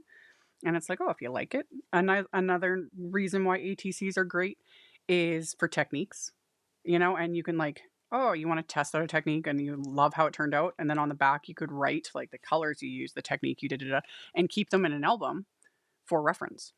So hopefully that whole long sidetrack thing, that's ATCs and my thought process. But anyway, highly recommend following her. Martina she makes beautiful things. Yeah. She works a lot too with like the Lindy's Magicals, like the shimmer powders that I love. She makes amazing things with those shimmer powders. And I'm always just like watching her reels and stuff. Love it. So yeah, very, very creative and talented. Highly recommend following her. Okay. Back to what I was doing. So yeah, and then the other point obviously is ATCs, because they're smaller, is you can make a whole bunch and then yeah, do swaps, because you can put your like contact info, your name, social medias, whatever on the back, and then you exchange them. Kind of almost like business cards, but way more fun. Way more fun. So that's what I mean when I'd be totally up for an ATC swap in future events, because hopefully I'll be able to attend future events. So, okay, we're gonna do splatter. Then you guys can stop complaining. Okay, the splatter is here. Okay. Did I miss something? Be careful. Oh yeah, no, I'm fine. I know. I only showed her. Last thing I need would be like some horrifically inappropriate text or something popping up and showing that on camera. Well, I'm already here, so you're not getting any from me. Yeah, it's usually like stuff between me and Chris. So he's already sitting here, and that's another reason why we both of us sweat, because we're always worried we're gonna say something like really bad. We can't help it, man. We can't help it. Okay, splatter. Splatter all things. Finally, you guys. I'll turn this car around. I'll go right back home. Anyway. Let's add some shimmer. Picket Fence Studios, paper splatter, watercolor, liquid white, snowflake. It's always a good day when I Chrissy, yeah, you missed your chance. Don't you dare. It's too late now anyway. You can't text me anything. Super bad. The phone's been put away. We're safe now. Everything's good. So just do with my little fan brush, and we'll go.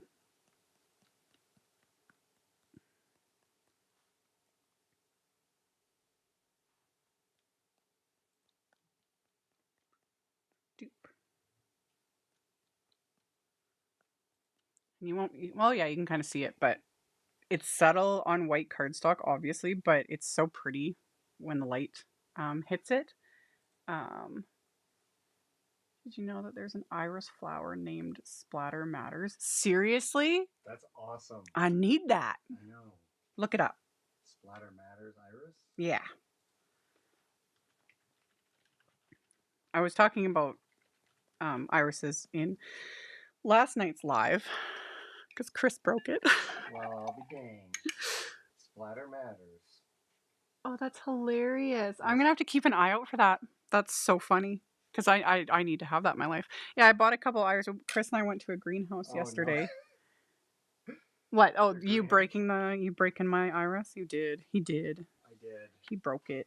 I got a yellow iris. And the plant at the greenhouse had like four big buds on it, so it's actually going to bloom soon, which is way too early. Like my irises in the backyard haven't even come up yet. They're not going to come up for another month, and they ain't going to bloom till later June, roughly. I forget when they bloom. It's later. Anyway, I picked it out though because I was like, it's yellow, it's beautiful, it's so pretty. And yeah, Chris broke it. First one wasn't his fault. We had it in the back of the vehicle, and I didn't secure them. I was an idiot. And it fell over, and of course the biggest bloom like snapped off, and I was like, oh, fine. And then when we were like cleaning it up, Chris like lifted it and like slammed it into the roof of the vehicle and broke off the other buds, and I was just like, you flower. It's fine. It'll be fine. It's very funny. But I was like, you ruined my year because I probably won't get blooms till next year now. Anyway, it'll be fine. Oh, too funny. Thank you for the super chat. Yes, it's Splatter. What am I doing? I put that away. I was going to add more splatter. I got distracted. Yes, you did. I got distracted. Because of irises. Yeah, because of irises and blaming Chris. But I'm actually going to keep an eye out for those, because our local greenhouses carry many varieties. Because I have peach ones. That's what I did a card. I did a card a couple weeks ago. Where's the white? This one? Yeah. I did a card a couple weeks ago, and I made peach irises because I actually have peach irises in my backyard, and I have the black ones because people were commenting that, and I was like, "That's right, I have those too." And they're like they're called black, but they're just like a deep, almost like burgundy. Like they're so deep they do look black, and they bloomed last year, I think. Mm-hmm. Yeah, just briefly. So then I picked up yellow ones, and I picked up I don't even know what the other one was. It was pretty. It was, I think, a pinky purple color. But now we're gonna have to get those splatter matter ones. Just because I'm petty. That's the only reason I want them, because I am petty. It's really funny. It is funny. But yeah, and they're pretty, you guys. If you haven't seen them, like Google splatter matter irises. They're very pretty. Okay, we're gonna add a little bit of white splatter while we're at it with my ridiculously enormous tube of whitewash that I just still can't get over. Like, this is like 5 lifetimes. For me, 5 lifetimes. For an average human that makes cards and maybe doesn't splatter 5 million things constantly, this will last you like 20 lifetimes. Anyway, water. So we'll add a bit of white. What is your favorite flower of all time to look at? Stamp color grade. Oh, no favorites. It always depends on my mood. It's the same thing with the colors. When people ask me like what my favorite color is, I like rainbow. And flowers, it literally just depends on my mood. Because I'm just like, ooh, tulips, roses, peonies, meh. Like, Definitely peonies. I love peonies. That's the other thing I picked up. I picked up a peony, and it's big. Like the plant itself is big, because usually they're not very big, like at the greenhouses. But these obviously were left over from before, and it's like 3 feet high, and it's a yellow peony. I was like, that's coming on with me too. So, yeah, I don't have very much of a green thumb, but peonies generally will, do their thing. Irises grow like weeds for the most part. And I try to stick to plants that I'm aware that will kind of grow in spite of my best efforts, because I kill things. I can't help it. Okay. Yeah, we're good. We're good. We're good. We're good.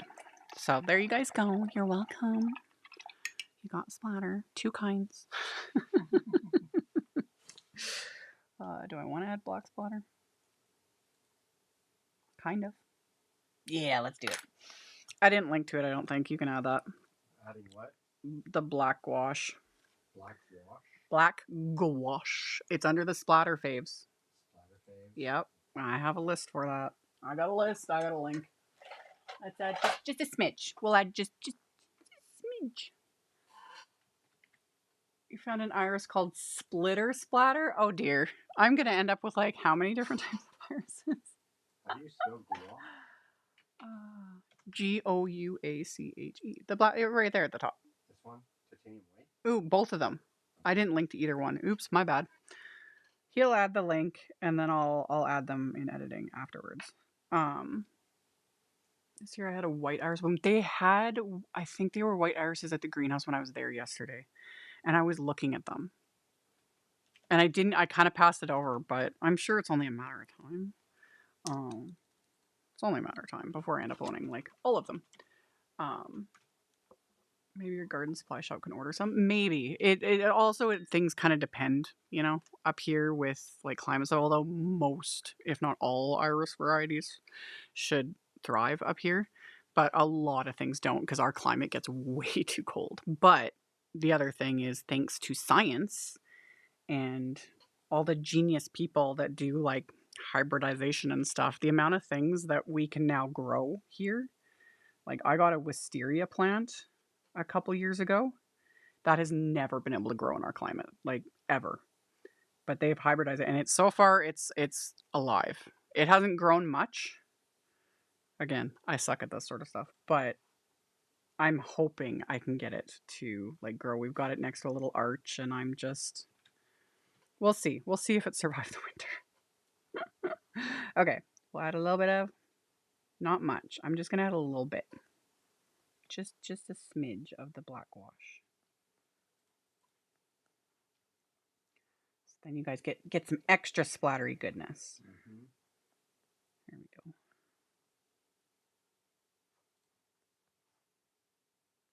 I think that's all I want. Yeah, that's good. I'm good. We're good.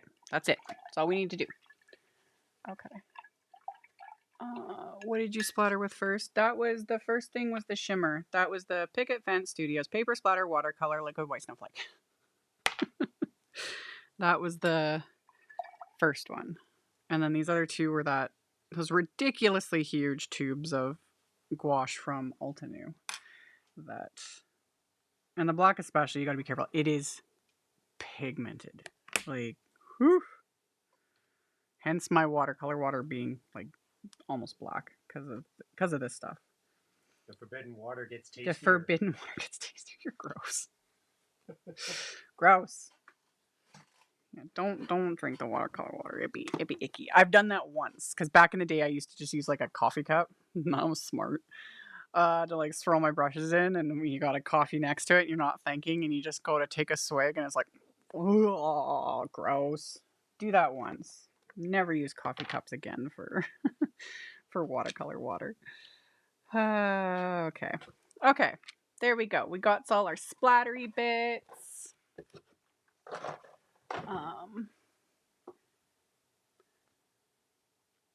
I think wisteria is pretty slow growing, and then they're basically from because my friend Joe Sasavith, but they live in Oregon, and like wisteria is basically an invasive species, and it can take over. Like I've heard stories. He's got beautiful wisteria. Oh, and the blooms, it's beautiful. But yeah, I don't know. This is a first for me, and I lucked out and was able to get my hands on one, and we'll just see. We'll just see whether it even it's to me it's just a bonus that it survives the winter. Okay. So I've got my splatter. Most of it's already dry. I am going to give it a blast with my heat tool just because I'm scared that I don't want to like smear things before I adhere this to the card base.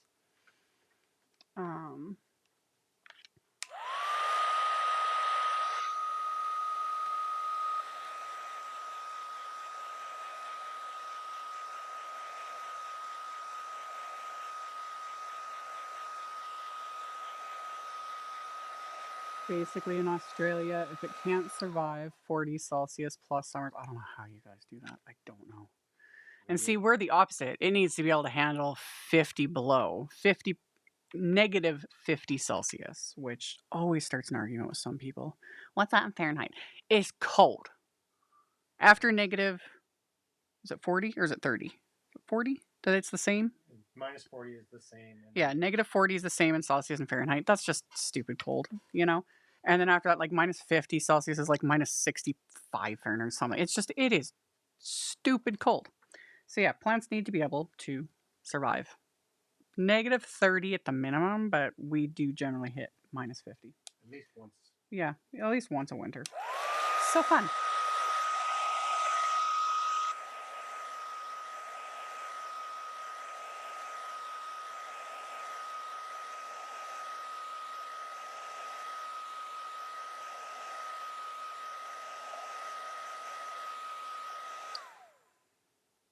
Okay, it looks like everything is dry. Yeah. I just don't want to flip this over to add the adhesive. Oh, see, it's not fully dry. It's not fully dry yet. It will be. It will be. Okay. So I'm gonna just tuck that in like rather. That's what I'm gonna do. Okay. I hate when it goes over 27. Agreed. I hate when it gets over like 24 degrees Celsius. Yeah, After that, I'm just like, ugh, it's awful.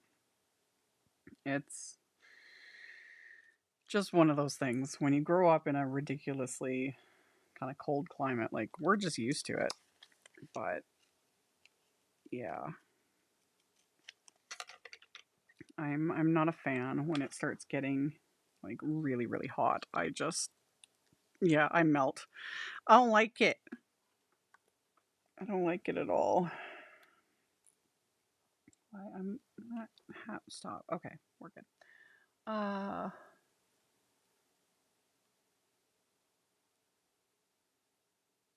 it's beautiful, very invasive. Yeah, wisteria is, yeah, yeah. Although, and I say this right now, I'm just like, bring it on, let it be invasive, let it try and take over. I may regret these words in, a few years, but we'll see. We'll see. Because again, I am just going to be impressed if it not only survives, but if it does start actually, climbing and then eventually blooming. That would be amazing. But we'll see. We'll see. Just gonna pop the little sentiments in with my little foam squares. I always just kind of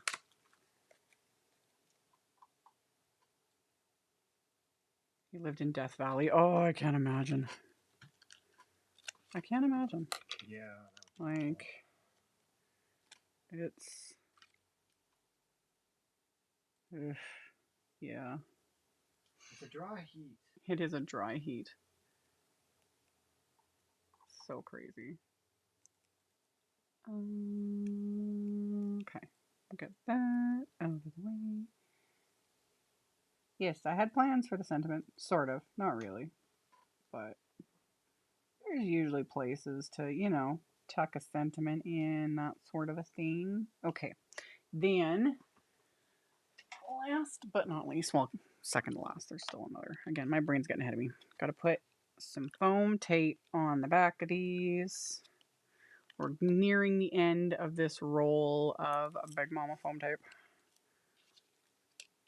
Okay, there we go. So we're going to put that on the back to give a little bit of dimension. Just like so.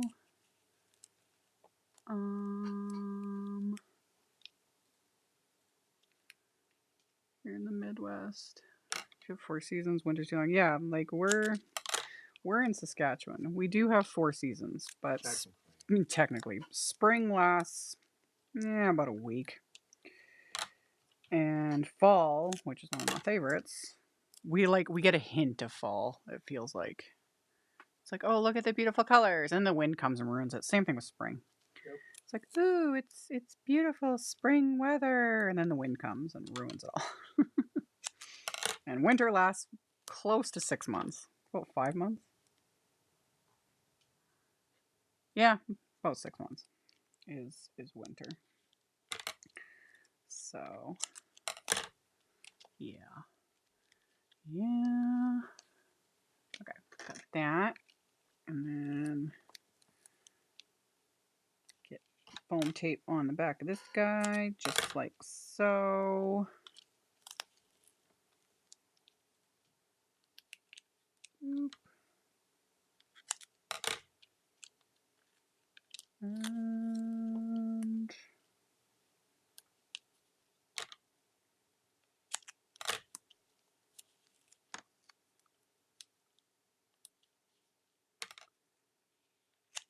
there we go.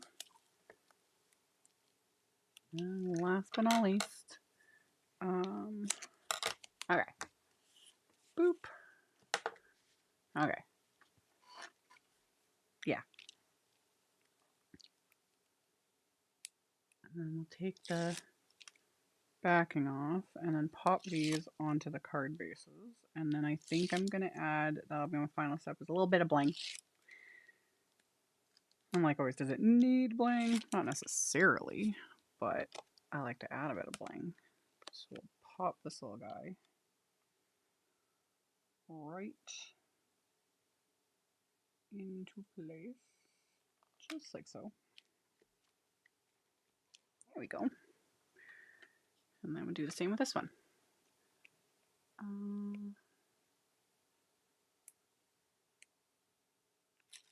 Lowest we go in Barbados.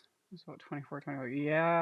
Yeah, when you get into those tropical areas, Like, and it's just the thing. It's like, I can't wrap my head around that kind of heat all the time. But then if you guys were to come here, it's like, it's cold. uh,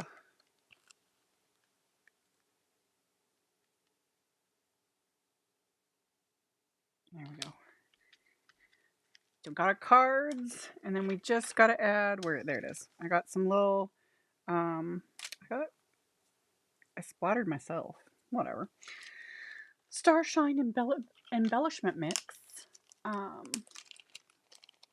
Is there a reason you don't put foam tape over the twine? Yes, because it gives it it makes everything adhere laid. I'm trying to, my brain, I'm like thinking about like 40 above weather. I can't even, squirrel. Everything adheres better. If I had put the foam tape over the twine on the back, it would just create a weird bump and then things would just not adhere. Is it a big deal in this grand scheme of things? No, but it's habit for me now as I avoid the twine. And then this also, because if I just use glue, which sometimes I do, versus foam tape, you've got that bump, so the cardstock isn't going to adhere. Again, is it the end of the world? No, because I'll do that sometimes. It just depends. This twine isn't super thick and bulky. Some other twines I use, like that Vivant stuff, I used that in the live like a month ago, whenever it was. That stuff's much thicker, so it's much bulkier. And to properly adhere, you need some foam tape, etc. So it just depends, But yeah, I avoid it, the twine or ribbon, whatever I'm using when I'm adhering foam tape, because it just makes things a little more like even. Okay, so we got some little bits of bling, and while I'm doing this, the unpaid intern can do his job. Everything's coming up. Irises. Gonna add a little bit of bling. Doop, doop. 2, right? Yes, we'll choose 2 winners because I made 2 cards. Yay me. And do these. And thanks everyone. I'm happy with how these turned out. Grab a couple more.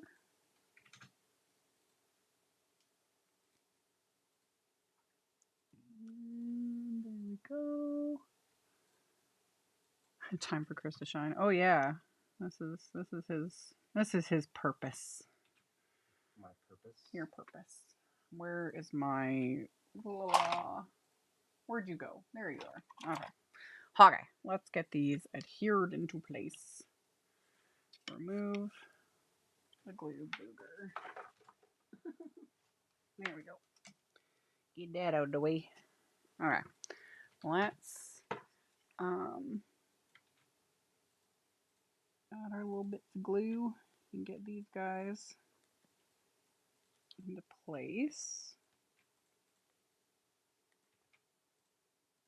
Just like so. Oh, glue under the embellishment. That always helps, If you want it to actually adhere, follow me for more professional tips. Mm-hmm. Okay.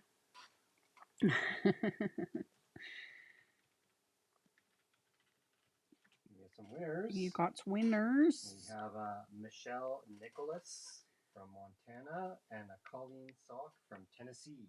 Okay, Michelle in Montana and Colleen in Tennessee. Or TN. I'm guessing it's Greenville, Tennessee. Yeah, TN I think is Tennessee. I always forget sometimes the states abbreviations, like which one is which, but I can barely remember Canada's, let alone. Oh, I know all Canada's. That one's obvious. Like Canada's easier. In States, there's so many of them. So, yeah. Yeah. Okay. So there's the finished cards. We did it. We did it. We did it. Hooray. So. Yeah, if I tilt in light, it's harder to kind of see that. The shimmery the shimmery splotchy bits. And we've got our blending and all the things. And then, yeah, the inside's just simple. More schmutz, whatever. Yeah. Love it. So, as I always promise, I will get these. I'm gonna do it. I'm gonna get them mailed out this week. Here, let me switch back over. I can go like this, and then I can go. I'm going this. So I just got that, and then I can go. There we go. I can just move over, and we'll just do that. Yeah. That's the best I can do. There we go. Fabulous. Okay, so I will get them mailed out this week because the ones that won last week and the live before that, I have them literally. I'm like looking at them right now. They're sitting there. Chris, he's the witness. I have the ad. Everything's printed off. Everything's ready to go. I just need to like fill them out, mail them out. I'll do that when I do these ones. I might even get that done later today. No promises, but I will get them mailed out. And yeah, I appreciate you guys hanging out with me. And those that were here from like the beginning, I appreciate you guys jumping around to the new live stream after tech issues, which I can say it now because we're done. So if anything happens, like we're done. But this worked. It worked this time. The camera didn't go completely wonky. The white balance hasn't gone crazy wonky. I don't know. I don't know why. We'll either never figure it out or we'll figure it out eventually why I have issues, but I have upgrades scheduled when you're in Ohio next I'm week. a little scared. I don't want you touching things when I'm gone. I know. Like I'm just gonna come back and it's just gonna be like ash. Like everything just went up in flames. Well, oh my goodness. If that happens, I'll be on a train to nowhere. It'd just be gone. Yeah, I couldn't imagine doing something like that. No, so. We'll see. We'll figure things. Will you share your haul from Crate and Target when you get back? Yeah, I don't plan on. This was asked before. For me, I don't plan on purchasing much, if anything. I didn't really purchase anything at Crate last year because for me, I do this as a job. So a lot of the things, it's like I already have it, or I don't have room for it as it is. I don't have space. It's bad. It's bad. I have way too much stuff. So yeah, but like for all the normal people, that's one of the big perks of Create is, yeah, for those that aren't aware, Simon Says Stamp. That's why it has to be in Columbus. Because people are always like, do one in Europe or like all different parts of the country. And it's like, no, the whole, specifically with Simon Says Stamp and Simon Says Create, they hold it about a mile from their warehouse. So they have huge areas booked off in the hotel. And they bring tons of the product and they have it all set up on racks and everything so people can shop on site. And yeah, that's super fun because that is one of the things now is there's so few brick and mortar craft stores, sadly. So yeah, being able to like, and it's for me, it's more fun just to see the stuff in person. Although most of it's like have that, got that already. That's already on its way to my house, like that sort of a thing. But it is fun to see everything in person, like a real craft store. So yeah, it's gonna be chaos. It's gonna be chaos. But yeah, that's another reason why I said like they put in an insane amount of effort because yeah, they have to move all that product. They set up all these racks. They've got everything organized. They have a desk, like a station set up for people to check out and place orders. They will even like people that go can, if the item isn't like on site, but they have it in stock at the warehouse, you can like place an order and the employees will bring it to you at the hotel. Like it's a pretty sweet little setup they have going on. And yeah, they were running off their feet last year. I was very impressed with how they were doing it. So yeah, Reed and Brian and all the people, thank you to Unpaid Intern. Yep. And all the employees at Simon Says Stamp, they do a ton of work, to, and then that's all on top of like all the actual brand owners that are showing up to have booths with Create It, Take It's, you know, and all the people that are helping that designed all that. That's like the prep it all. Like it is the level of work involved. People have no idea. Like I'm talking like a year plus of work with a huge amount of people. So yeah, we'll see. I am planning on hitting up Target. I've been told there's apparently many Target. There's more than one Target in Columbus. So I'm just like, maybe I'll get to go to more than one. We'll see. We'll see. We'll see. I'm hoping I can do a little bit of sightseeing and stuff this year because I never got to do that last year. It'd be fun. We'll see. I have no idea. We'll see what happens. As long as I can get there in one piece, because I am traveling by myself this year. Last year I wasn't. This year I'm traveling all by myself, and last year I didn't pay a whole lot of attention during travel because Mari did everything for me. Because I was exhausted, literally, because I didn't sleep the night before. I was exhausted. I was overwhelmed. I was stressed. I was anxious, you know, all the things. And now I'm like, oh crap. I now have to navigate, you know, a major international airport all by myself, which I'm just a little bit stressed about. Just a bit. Just a bit. It's gonna be chaos. Tell Reed and Brian hi. Oh yeah, I will be. I got to sit and chat with Reed last year and had a great time, and I'm hoping I get to meet Brian. I gotta respond to one of his emails. He's been helping fix some things because he does a lot of the tech stuff for Simon Says Stamp, and he's been helping fix some stuff for me, and I owe him a beer or something. At the very least, I owe him a fist bump because yeah, very very good people that work there, and yeah, everyone is awesome. Like, and not just like the Simon people, but like everyone that shows up and everything. It's a very interesting vibe. And I know this also applies to any other, because for those that can't go to Create, there are more and more events starting to happen again, you know, now that they can. And, you know, get togethers, different things. And I highly encourage, if, you know, there's a card making, you know, paper crafting sort of event near you, I highly recommend looking into it. Because yeah, it is very nice. It's one thing to like participate in, you know, these sorts of things like my lives and we can chat and all that kind of stuff. But actually being able to go in person it's a lot of fun. It's a lot of fun because, you know, we're all a little crazy with the card making, and it's really fun when you meet someone or a group of people that totally understand, like that you don't have to explain. Like, what's card making? Really, that's what you do, you know? Because I think all of us have had someone do that to us at least once in our lives, and it's just like I make cards, like they're fun. Um, so yeah, it's so fun to like meet other people that totally get the insanity.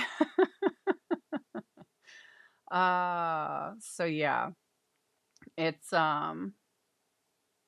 it is. This community is a great um is a great community, and yeah, I should be fine. I'm legit. I'm not even kidding. Like I'm very like the levels of stress and anxiety I have right now, specifically just and more so about traveling. Like once I get there, a lot of that will be fine. Um, but yeah, international flights, yada yada yada, and it's not a direct flight. It used to be back in the day. Not happy about that. So I have to like switch off in the Toronto airport, etc., etc. And it's stressful. Toronto airport is very big and very overwhelming. But yeah, for me, it's worth it. It's worth it. But I'm stressed, and I do like those that were asking earlier in this live. I have a lot of work to do. I'm in some hops because, you know, there's still new releases from brands coming, you know, early in May. So I will have videos for those. Hopefully. I'm still working on things. So I'll have like my regular content, so there won't be like last year I didn't post anything while I was gone because I was a mess. But I'm hoping to have stuff like ready to go. And yeah, I hope that maybe I make zero promises. I'm still gonna go live next Sunday too, because that's before I leave. Um, I'm hoping that maybe I might be able to go live to like my Facebook page while at Create and give people a little like behind the scenes look at like this is what it looks like in the chaos. But I make no promises that I'll be able to, because that's going to just depend on a million different things, and how I'm feeling and the Wi-Fi situation there, all. So I make no promises, but I did post just photos. I was able to get photos with a bunch of people last year, so I was able to post that, and that was fun. And yeah, I survived last year, barely. I'm not even kidding, barely. And it'll be good. So yeah, this little um even some of the escorting hubbies got it. Yes, like that was really fun. There were some men there at Create last year that came with their wives, and we would just end up like chatting. And there was one in particular that I got such a kick out of him. It was just so funny. Like the way he was talking, like you could tell, like his wife was having so much fun. Like she was having so much fun, and he was just like, and he had like a toothpick in his mouth, and he's like, well, but it's the things you do for your spouse. And just the way he was like I don't get it, but like she loves this, and he was just like he was there to support her, and I was just like, you are a gem of a human being. Like I loved it, you know. So it was fun. So even non-crafters, but they were attached to crafters, that were there, were just wonderful. They were fun to talk to. Like yeah, we talked to so many people. There were so many people. There was a lot of people, but they were just it was fun. It was really fun. And I apologize to everyone in advance that, if you're going to be there, if I'm running away, I'm not running away from you or anything. If I'm just running away, I will be back, cuz I'm going to run to my room sometimes, I think, have a good cry, just decompress, and then I'll head right back in, because that's just how I am. Yeah, it's a little nuts. Um, yeah, and it's good. It's a good time, and hopefully, we hope that in the future, the unpaid intern can come with me. That would be a lot of fun. Like, and he totally would. Um, just for us, because we have many children, so many kids. It's not feasible for both of us to go. Plus, it is like I have to save up for a long time to be able to do, like, in fact, I've been saving up for many years. I was hoping to go to Create quite a few years ago, and then the world shut down. Who'd have thunk? So I have been, hoping to do events, because I've never been able to do anything, and last year was the very first time I was actually ever able to attend something like this. And I'm able to go this year, and that a big thanks to that is to the unpaid intern, because yeah, he holds down the fort, and he didn't burn anything down last year. I don't think he will this year either. For all of me teasing him about it. And yeah, we hope our hope is that in the future both of us can go, because he would have just as much fun. It's so fun. So yeah. Um oh yeah, like, so there was many people that showed up, and I mentioned like Joe Sasavat, his hubby came with him last year too. And yeah, we totally hit it off, and we were going on, like, we had a big old chat about how much we bonded over our love of Target. Like, it was just fun. There were so many fun people. Yeah, I highly recommend. Like I said, even if you can't go to Crete, if you can attend, like, because there's more and more. I keep seeing them pop up. I hear little bits and pieces. Spellbinders apparently is doing an in-person event in August. I think it was just announced. I think it was just announced a couple days ago. I saw it pop up, but that's in Phoenix, because that's where like Spellbinders is like located. So they're doing an event, which I was like, oh, that would be fun. And yeah, there's many other ones. Like they're coming. The Earth is healing. The crafting community, and more events are starting to happen. And I think it's awesome, because yeah, like um being able to attend things like this, um it's just fun. Like, I don't like crowds. I don't like large groups of people. that it just the thought makes me want to vomit. But it's different, it's because it's not just this isn't just a crowd of strangers, It's like we're all of like mind for the most part, because we all have a love of like card making, paper crafting, etc. And yeah, it's like your crazy gets my crazy, and it's different. And that's why I'm going back. Even though I'm anxious, I'm legit sweating thinking about the travel and I'm stressed and I'm like, meh, it's still worth it. So, yeah. Um, I keep waiting for a mini. Yeah, there's gonna be. I'm sure there's gonna be just more and more. There's a lot of virtual events happening, and those are great too. Like, there's so many more like virtual like class events. Altenew does them. Pink Fresh has been doing them. There's the scrapbook and cards ones that do like the virtual events and everything where you get like the entire kit and there's classes and it's an entire day or multiple days of classes and all sorts of things and it's all online, but you actually get, product like a kit of products. And those are really fun too. I'm loving seeing more of those things pop up because that's also a different take on like what we do, like what I'm doing right now, because you've got like multiple instructors, a whole group of people. A lot of it sometimes is over like Zoom. Like I participated, I wasn't an instructor, but I participated in the last one with Altenew. There, I forget what it was called. I forget what it was called. There's another one coming up at the beginning of May. Um, But yeah, it was neat seeing like because everyone was on Zoom, so you kind of see other people like, and everyone's making the same thing at the same time, and it's fun.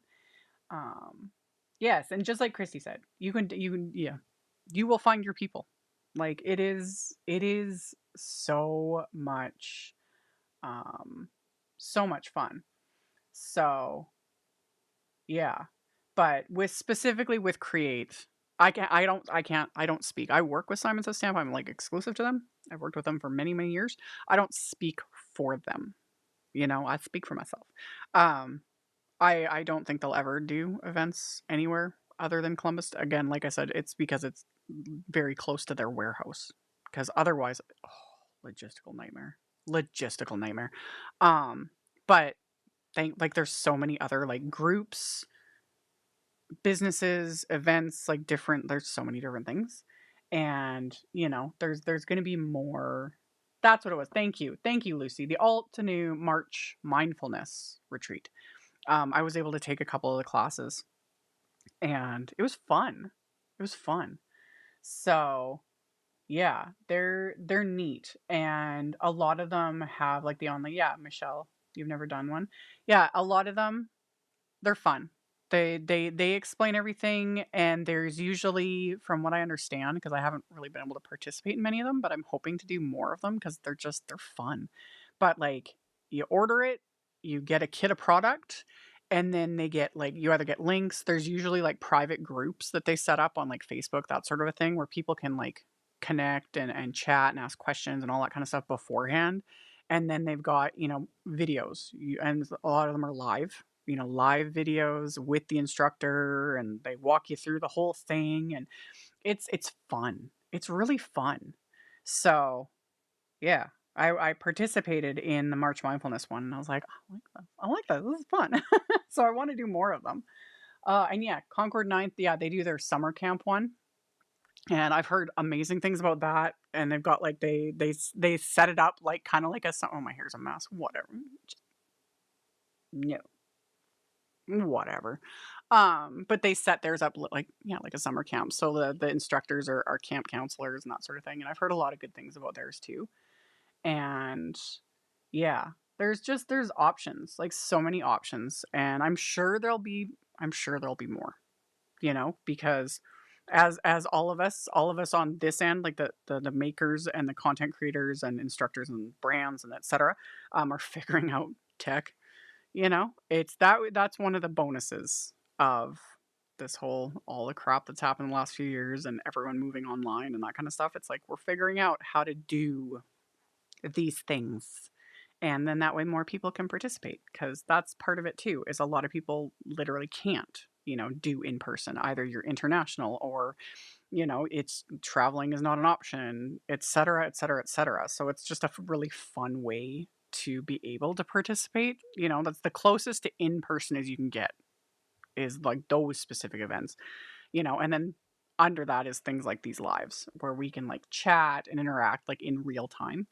So yeah, I think it's really, really cool. Thank you, Robbie. I was talking with someone just yesterday. We were going on about hair, and they were because it was my videos or whatever, and I was like on because they were like, your hair looks good, and I'm like, I wash and blow dry my hair usually on live days. Because usually it's a mess. That's why I have the messy bun 99% of the time, because I cannot be bothered. I don't really care. I genuinely don't care. But yeah, I wash and blow dry it so it looks mostly decent. And then for the next few days, it's probably going to be just a messy bun until I wash and blow dry it again. You know, that's what we do. So yes, and that's exactly it, Paula. The online option is brilliant for me. International and it is. Travel is insane. Insane, especially when you're really international. Like I'm in Canada, and for me, traveling, like even within Canada, flights in Canada are horrendously expensive most of the time. And that's why I save up for years to do stuff like this, because it's just nuts. And then those that are like on the other side of the pond, etc. We've got a few coming from Spain because like Stamperia is going to be there again. Oh, I love their products. I haven't used them, but yeah, Stamperia makes beautiful, and Simon Says Stamp carries the Stamperia line. They make beautiful products, and I'm super excited because this year, those of you might recognize like Vicky Papineau. She does work for them. She does work for Simon Says Stamp. She makes beautiful things, and I'm pretty sure she's on Instagram too, and I can show you guys. Vicky is just a phenomenal maker, and Vicky. There we go. So this is Vicky, if you don't follow her. So she goes by Vicky P underscore, is that G or Q? Yeah, Vicky P underscore GR on Instagram. And beautiful. She does a lot of mixed media stuff, and she does a lot of reels and little like art journals and stuff, a lot with Stamperia. And she's coming to create. I was so excited when she messaged me and she was like, I'm coming. I was like, I'm so excited. I'm so excited to meet her like in person. Cause yeah, I've talked with her off and on over the years, and she's just, oh, she makes beautiful things. So she's gonna be there. And yes, thank you, Leah. Yeah. Yeah. Vicky P underscore GR on yeah, Christy's the Italian dude coming. Oh, his name. They were talking about him last year. We didn't even get to meet him. Not Gustavo and not Alberto. Yeah, the owner of Stamperia, him and his son were there, and oh, their accents. I hope they're gonna be there. Just they can just sit and explain stamping and crafting to me, because listening to them talk is just so it's the same with I hope one of these years that Alberto, and that's another one I'll show you. I talk about Alberto in my videos a lot. Alberto Gava, he is a phenomenal colorist. He goes by low focus. Low focus. See if maybe I can get it on this one. I don't know. Low Shakerato Alberto. Yeah, that's what he goes by. See if I can get that to show up there. There you go. So Alberto Gava. So just look for his look at his coloring. Seriously. Beautiful. Beautiful. He does stuff for Tim Holtz, Simon Says Stamp, many brands, and his forte is coloring, and his coloring is amazing. And yeah, he's Italian. I keep forgetting. I need to message him again. He's phenomenal, but I need to message him and be like, can you just send me a voice note telling me I'm pretty in Italian?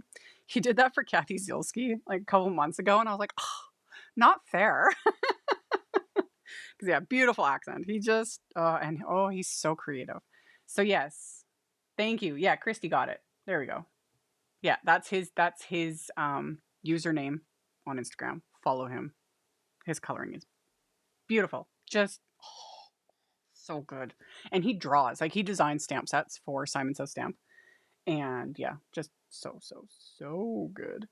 And yeah, I hope one of these years he'll be able to like come to an event, or maybe someday I'll get to like go to like Spain, like go to Italy. Those like although they're all on my bucket list someday, and then I'll hunt them all down and like stalk them and be like, hey,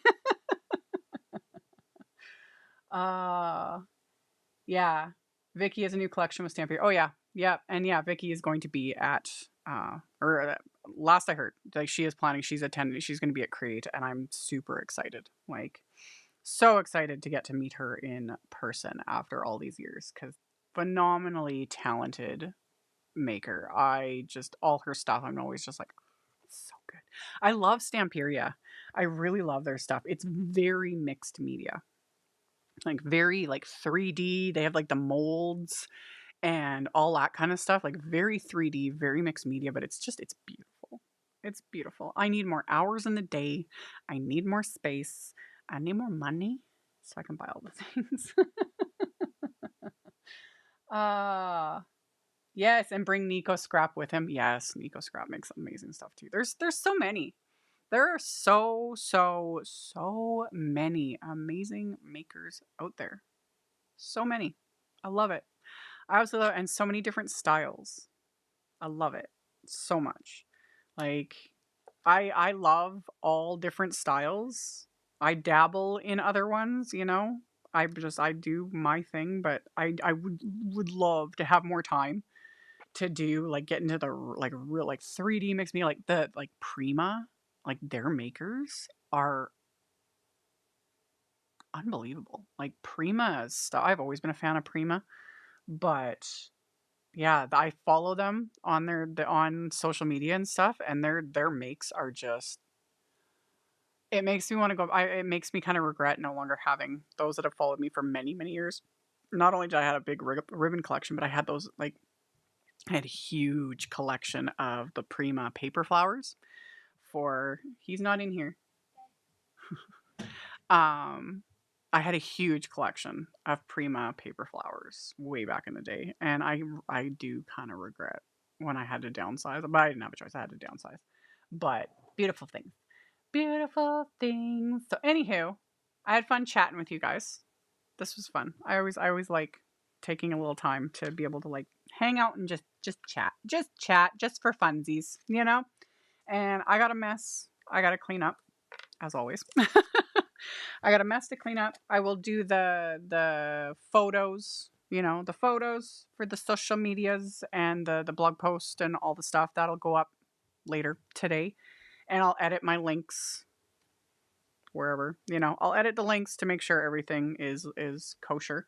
And yeah, stay tuned as always. I will have many other videos coming. I'll be going live next Sundays at 2 p.m. Central. That's when we go live. And I'll probably hopefully maybe be able to squeeze in another impromptu live here or there, just like I did last night with the swatching, because I have a ton of swatching left to do, and we'll just see.